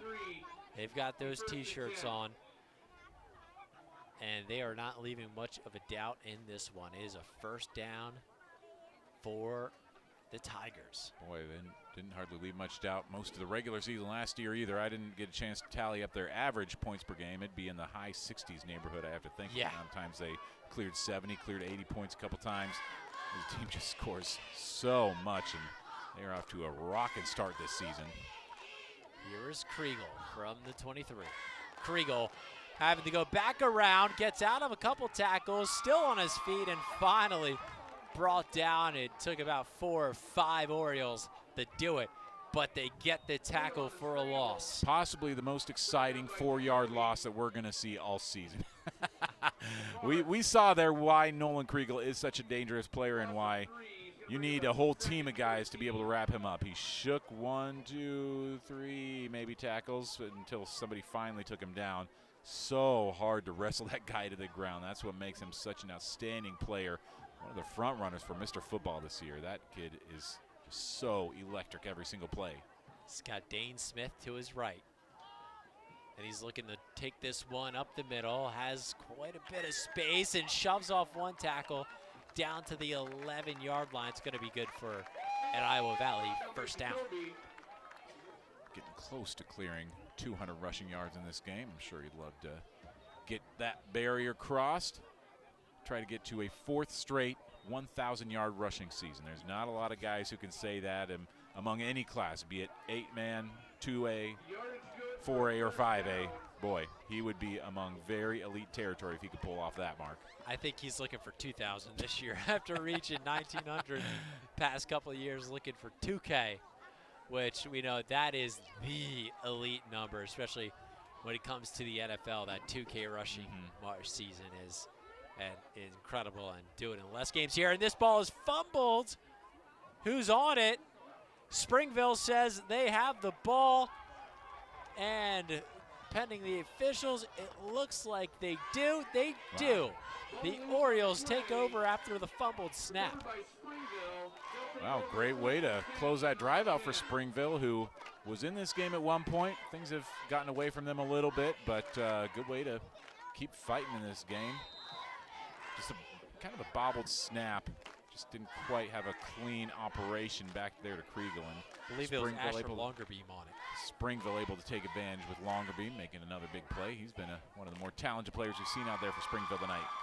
I think we just saw with Iowa Valley, maybe they wanted to work on taking snaps under center, something clearly maybe they need some work on early season there. Yeah, don't do hardly any of that. I mean, Kriegel's out of the shotgun almost 100% of the time. As Springville takes back over, it is Wilson.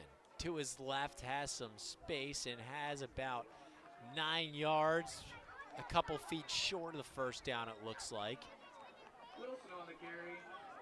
And as we see, that clock continues to run through this second half with a 35-plus point lead for Iowa Valley. The clock will not stop outside of timeouts, injuries, you know, again, when the quarter break happens, those type of things. But that clock's going to keep rolling, and we're already over the halfway point in this third quarter. Unless Springville can score here, then they would halt that temporarily. As they line back up, 2nd and 1. Wilson in the shotgun.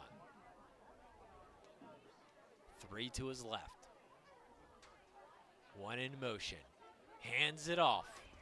An end around, but taken down by the Tigers.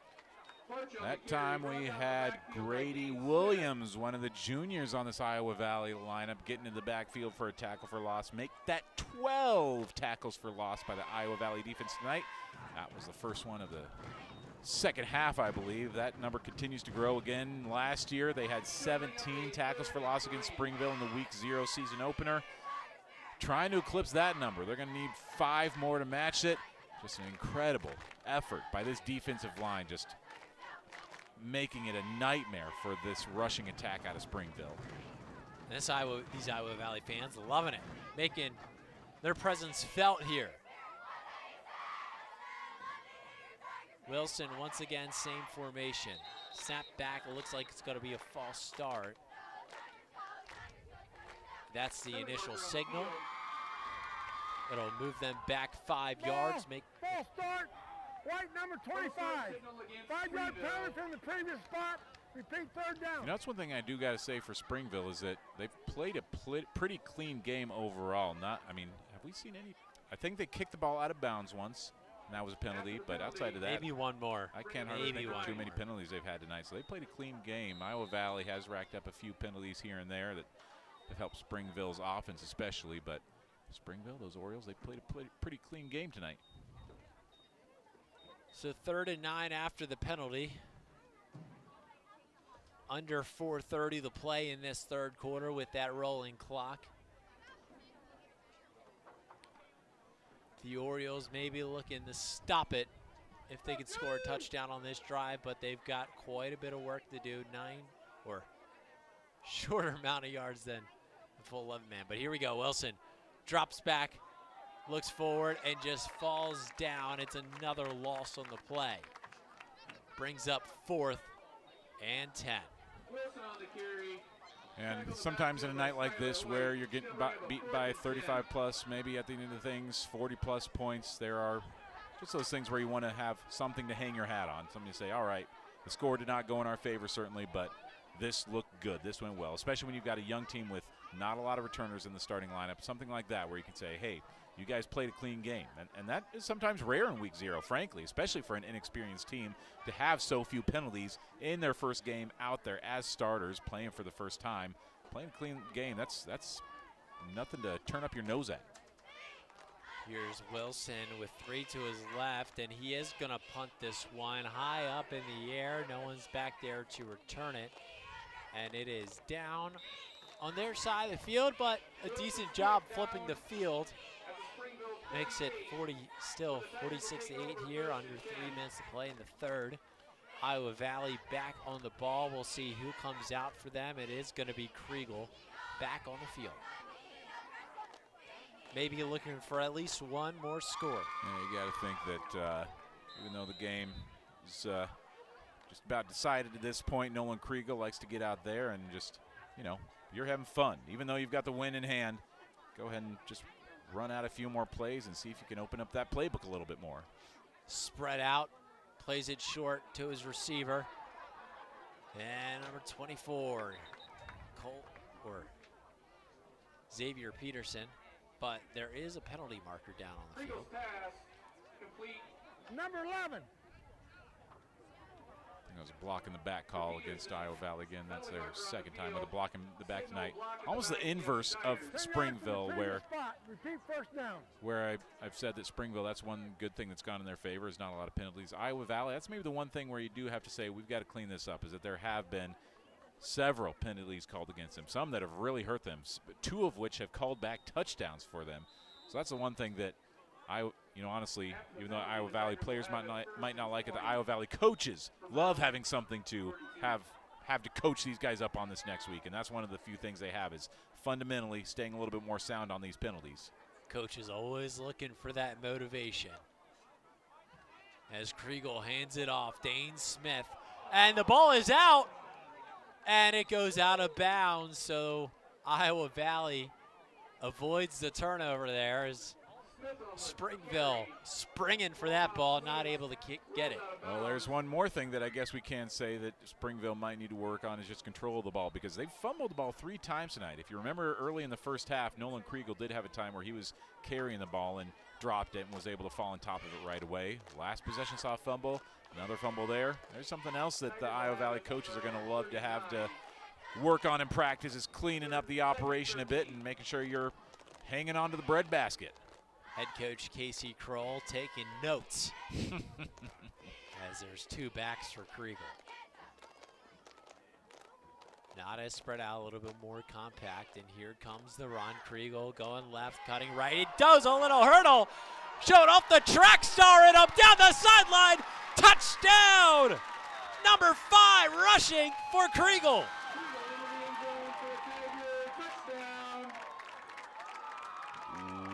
Wow.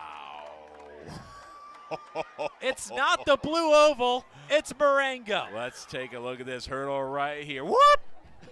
Holy Moses, what a play by Nolan Kriegel. That's why he came back out in this game for one more drive in this second half, to show off a play like that. Unreal. We've seen a lot of touchdowns from this kid. That's his 5th rushing score of the night. None quite as impressive as that one. My goodness. Wow, oh wow.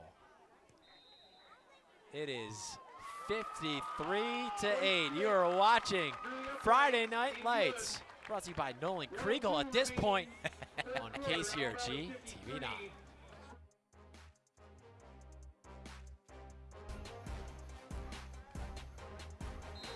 Nolan Kriegel. What more can you say? 5 rushing touchdowns as they kick the ball off.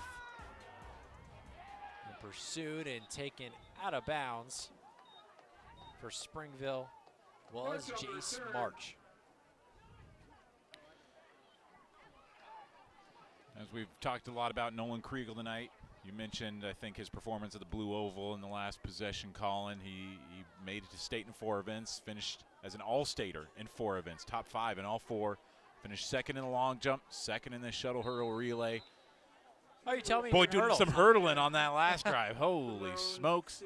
But great baseball player, too. Had a .348 average this season, I believe. Really nice wrestler as well. Had over 100 career wins on the mat. I believe made a run at the state tournament this last season. And keep forgetting that he's got a season left to play for wrestling and for track. Have a chance to maybe win some state championships.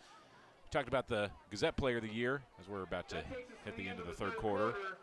Your score, Iowa Valley 53. A pretty great performance from Nolan Kriegel. We are heading to the 4th quarter, 53-8. You're watching Friday Night Lights live on KCRG TV9.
It has been the Nolan Kriegel show here tonight. Springville looking to show something, and how about that arm, and how about that catch down the sideline? A big pickup, Jace March. I love the effort there on Chandler McKibben, chasing him down there for the tackle. I think it was in the first half that I mentioned that Jace March was bound for one of these plays to finally get open for a deep catch down the field. Finally saw it. He's got some nice speed out on the sideline. He's showed some great separation from the defense tonight. Had some opportunities down the field and couldn't quite connect on them. But there, him and the quarterback getting on the same page, and it pays off. Now getting down to the red zone. Chance for Springville to, well, they're not going to stop the clock here, but can at least make this more respectable if they can find 6 more points here. Jace March is the playmaker for this Springville team. Coaching staff say they have to get the ball in his hands. He tore his labrum last year, and now he's back, and that's going to be an offsides. But March was at state track. We just mentioned the coming up torn labrum, coming back with some vengeance this year. In the previous spot, repeat, first down. Well, start there with an announcer's jinx on the Springville Orioles as they get backed up with another penalty. They have looked for March. He seems to be like the guy. You can tell they want to get the ball to him. He's the one that they trust one-on-one to throw it up and just go get it. And he was the guy there. Wilson pitches. Mormon. Oh! Just driven back. What a hit. Wow, a Chance Hoyt looking like Ray Lewis. Just erased him on the sideline. We were just talking during the last break about some of the all-state wrestlers on this Iowa Valley team between Chance Hoyt, Mason Hoyt, and Nolan Kriegel. All three of those guys were top 4 finishers at the state wrestling meet this past season. Boy, they got a chance to be a team contender this next season with those 3 guys all coming back. Man, there's some incredible athletes here at Iowa Valley High School. He should just pull that move out on the wrestling mat and Oh. go work out. Goodness gracious. Here's Wilson. He's looking right, and he just throws this one away. It'll bring up a 3rd down and long. Under 10 minutes to go. Yeah, and as I was talking to the Springville coaches on the sideline, they said a lot of these guys on their team, especially with a smaller roster like that, not as many guys around. They've got about 20 of them on the team this year. Pretty much every single one is 3 or 4 sport athletes, and probably would say the same over at Iowa Valley, that every coach of every sport knows that your options are limited. You got to do everything you can to recruit those guys to go out for sports like this, and there's no trouble with that. There's no question about these guys feeling a team. We've seen, unfortunately, a lot of schools have to scrap a football season because they can't get the numbers up there. Even a 2A team this year had to scrap their football season because they couldn't get enough guys out there. But no such issues at Springville or Iowa Valley. As here's Wilson, drops back, looks left, steps up in the pocket. He gets hit as he throws, and it is intercepted. Lane Pesca taking it back, going to his right, finds some daylight down the sideline, staying in bounds, and turns on the Jets. See you later. There is a flag down on the sideline during the return. I was scanning the field for a sideline for a flag, and I thought, oh, I don't see one. That's good. I did not think to check the sideline, Colin Davies. Oh, goodness. There it is. Looks like we might have this one coming back. Highlight reel pick 6 for Lane Pesca. How did he stay in bounds there on that, my though? goodness. That was pretty incredible. I thought for sure he was going to step out of bounds. Wait. Oh, waving it off. No penalty. We've got a touchdown again. 100-yard, 80-yard pick 6. Length of the field, pick 6 for Lane Pesca. How the heck did this kid stay in bounds? It's astonishing. Watch him go from the left side of the field, cutting back all the way across to his own sideline. Look at his feet. Up Look some at his blocks. feet. How does he stay in? How does he do it? He did it somehow. Wowzers. Took the words right out of my mouth. And that PAT is no good. It's 59-8. It is a party here in Marengo. You're watching Friday Night Lights live on KCRG TV9.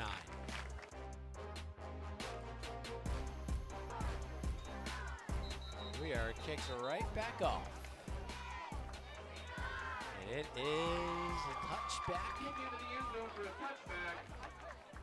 59-8, and we are starting to see some special plays out here tonight. Right after Kriegel gets the hurdle, Lane Pesca has a pick 6 in which he just ran across a tightrope for about 30 yards and had no problem with the balance. Looked like a bit of a circus act there, staying on that line. Yeah, that was something impressive. Second half, we're going to the fourth quarter, and still no slowdown in that Iowa Valley offense and special teams. Wilson just running this one. He's got some daylight, and he gets, no, not chased down yet. Gets forced out of bounds. Guided. And this, too, is a nice win for Iowa Valley. Even though a lot of the Springville starters looks like they're still out there, Iowa Valley now putting some of their subs, some of their younger players out there, getting a chance to play against some real, legitimate varsity talent.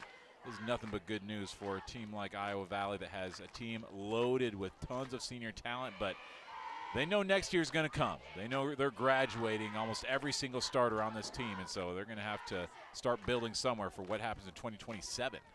This is the window, right? You talk about championship windows. This is a window for Iowa Valley. Here goes longer beam, picks up a few, putting together a nice drive is Springville. You like to look at nice wins again across the board if you're a coach, improvements from last year to this one. If you're Iowa Valley, you've improved on both sides of the ball so far. Last year the score was 45-9 in their win over Springville. At this point they have scored more points and allowed fewer points. That's a win from one year to the next if you're the fans at Iowa Valley. Just got to hold on here, keep Springville out of the end zone where they're about 29 yards away at this point. Second down and 4 from the 28. Wilson looks downfield, looks to his left. He's got a man and caught, and down is Jace March, the target for the Orioles. Well, if you're looking for things to build on for Springville, it's all going to be built around Jace March. Yes, every team that looks at the scouting report is going to see Jace March's name, but he's a guy who at least you can start to build things around and starts to look more comfortable. In the first half, you could tell the speed and the talent was there, but the plays just weren't quite getting converted like Springville wanted them to. But now things are starting to come together and something to build on from week 0 to week 1. Wilson, 3 out to his right. 4 on the line. Got a couple of slants coming across the field, but he is going to be dropped, and we are going to get a roughing the passer call there as he was driven into the ground. Yep, that's Carson Pesca. Unnecessary roughness, 15 yards from the previous spot. Half a distance to go. Hard to lay off on that one, especially when you've got 4 guys that are driving him backwards. Even after you hear the whistle blow, it's kind of hard to lay off and let up. You know, when your body movement is already kind of pushing that way. But Carson Pesca getting called for the foul there, and now Springville with a chance to potentially get back into the end zone for the first time since the first quarter. 5 minutes and rolling here. 6 yards out with this fresh set of downs. What would have been a sack turns into a great opportunity for Springville to get some momentum from this game. As Wilson rolls to his right, and a man comes up to meet him. He's going to be down just short.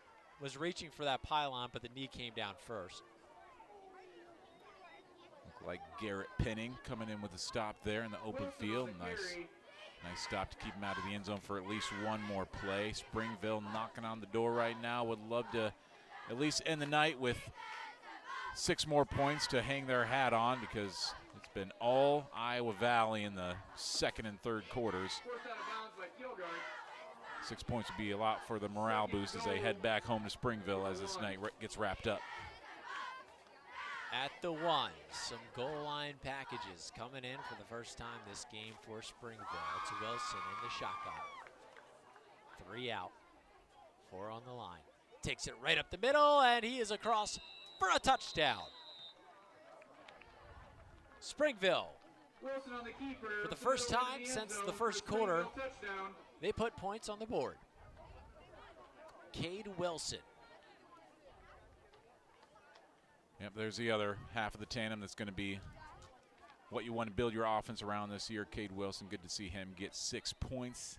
again, a little bit of momentum on his part to build on as you head into next week as we get this funky 2-point conversion attempt now set up for Springville. And they throw it short, and it's going to be incomplete, just a little too short. It is 59-14. You're watching Friday Night Lights live on KCRG TV9.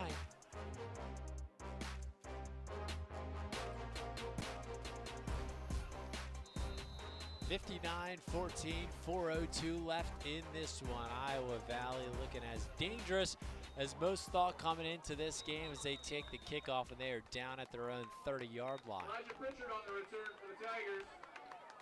So now a chance to maybe see some of the reserves for Iowa Valley's offensive unit come out. We would have seen them a handful of times, I'm sure, last year with the amount of blowout wins this team had, and there's a good chance for some new guys to come in here and get some work in. This looks like so we go ahead and Garrett Pinning at quarterback. A little deeper in the rosters as Iowa Valley takes over. Handoff, it is Garrett Penning at quarterback. On the carry there was Manny Pritchard. Pick up another first down or so, and I think that we could just about put this one into the books. Boy, it seems like a long time ago that Iowa Valley had a 13-8 lead on Springville. And Iowa Valley, unless we see some more points on the board, closing this game on a 46-6 run, if my math doesn't fail me. That is a lot of math for me, Owen. Doing what I can. They put up quite the amount of points. All righty. Penning takes it to the left and muscles up a couple yards short of the first down. Penning on the carry. So it makes it 3rd and short. Garrett Penning is a junior, so he's going to be back on this Iowa Valley roster next season. Could be the guy to follow in Nolan Kriegel's footsteps. Boy, talk about a tough shadow to fill. Nolan Kriegel, statistically speaking, is going to finish his career maybe as one of, if not the best 8-man player that we've ever seen. I mean, by the numbers, he's going to be up there with just about anybody who's ever played this level of football, and so that's a tough man to follow if you're Garrett Penning. Absolutely. As this handoff goes to the right, it was taken by Braun Hawkins, who's got the first down as we are under 2 minutes to go.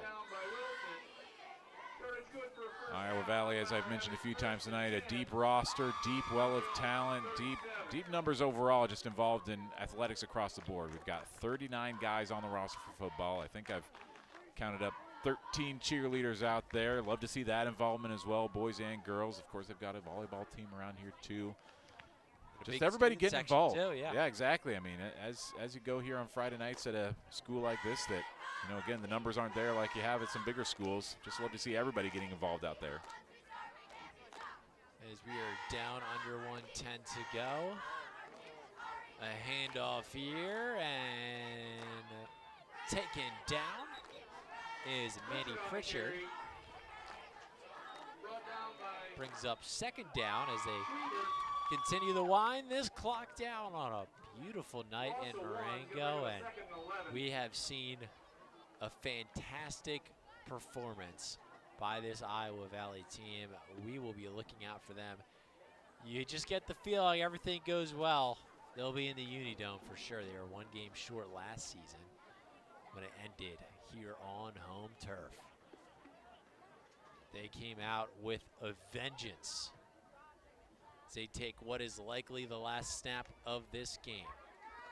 It's a handoff. Manny Pritchard. He is in. The nightcap.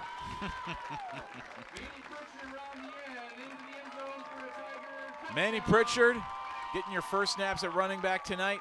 Why not go ahead and finish the job, getting them over the 60-point barrier with 12 seconds left on the clock? He says, Coach, this is what happens when you hand me the ball, right? You come in, you get those opportunities, make the most of it, and that's exactly what Manny Pritchard just did. A big touchdown run there. And it's tough for him as a senior. He's a guy who's playing behind a lot of really talented seniors, so love seeing him getting some snaps late in this game. Chance to break one off, show fans what he can do. Absolutely. They line up to go for 2. As this one's handed off, it's Pritchard once again, weaving, winding, and gets across the goal line. 67 to 14. A rout here in Marengo. You're watching Friday Night Lights live on KCRG TV9.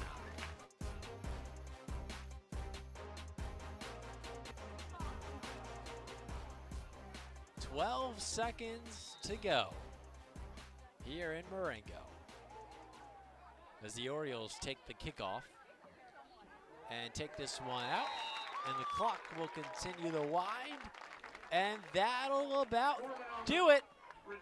67 to 14, our final score, with Iowa Valley flexing their muscles in this week 0 matchup.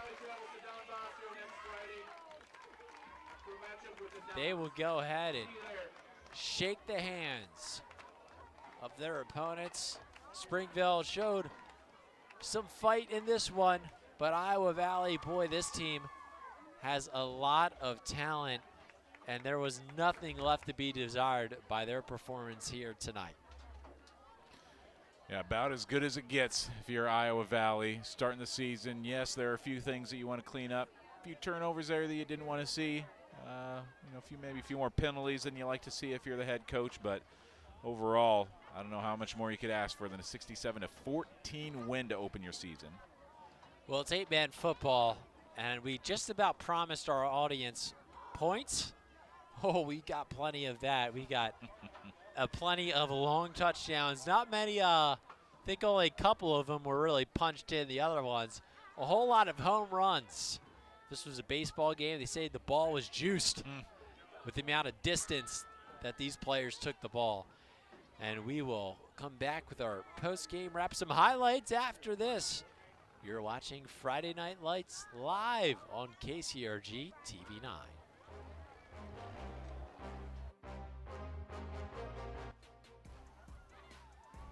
Well, it was a beautiful start to the day here in Marengo and a beautiful end to the night if you're an Iowa Valley football fan. And there were a lot of them here for this one. A good crowd for this week 0 game.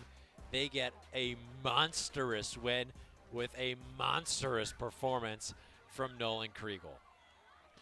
Yeah, I think I was tallying up some yardage. He had 5 rushing touchdowns, 229 to 30 rushing yards. Unofficially, just my kind of loose stat keeping, that's about what I would have had. Over 200 yards, certainly, approaching the 250 mark. And 5 rushing touchdowns, 1 passing touchdown. Nice to see him air it out a little bit, know that that's part of the offensive attack. But everybody looking so good. We talk so much about the Hoyt brothers, Chance and Mason. They had a lot to do with tonight's win, too. Chance Hoyt had a 2-yard touchdown run. Mason Hoyt was an absolute monster on defense, getting into the backfield for 6 tackles for loss. Amazing night for him. And we will go ahead and take a look at our highlights. And this one there are plenty of highlights to go around.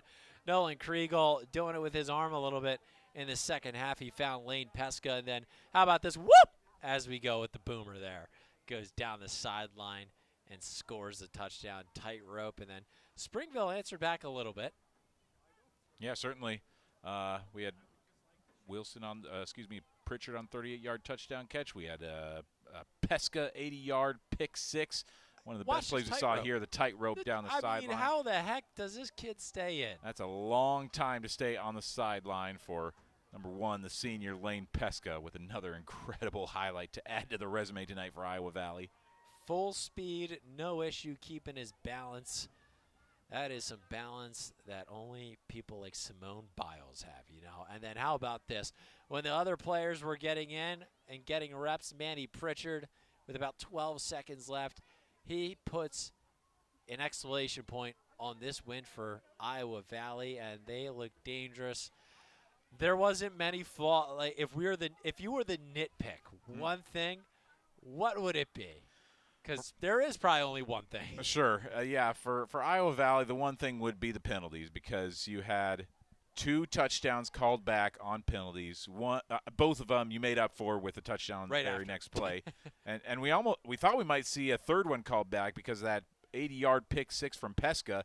We saw a flag coming in on the sideline, but they ended up waving it off, so no harm, no foul. But that's the one thing that you got to say for Iowa Valley, that you want to clean up the operation just a little bit. And you don't want to see that, maybe especially out of a senior experience group like this, because the benefit of having a lot of seniors coming back from last year's team is the fact that these guys can come out there and just play. You know, they know what they're doing. It's like they've practiced for the last 2-3 seasons, and so it doesn't take a lot for these guys to come out there and play like they know what they're doing. They certainly showed it tonight, and that's the one area where you think, boy, a group of experienced seniors like that would like to see maybe a few fewer penalties on the board.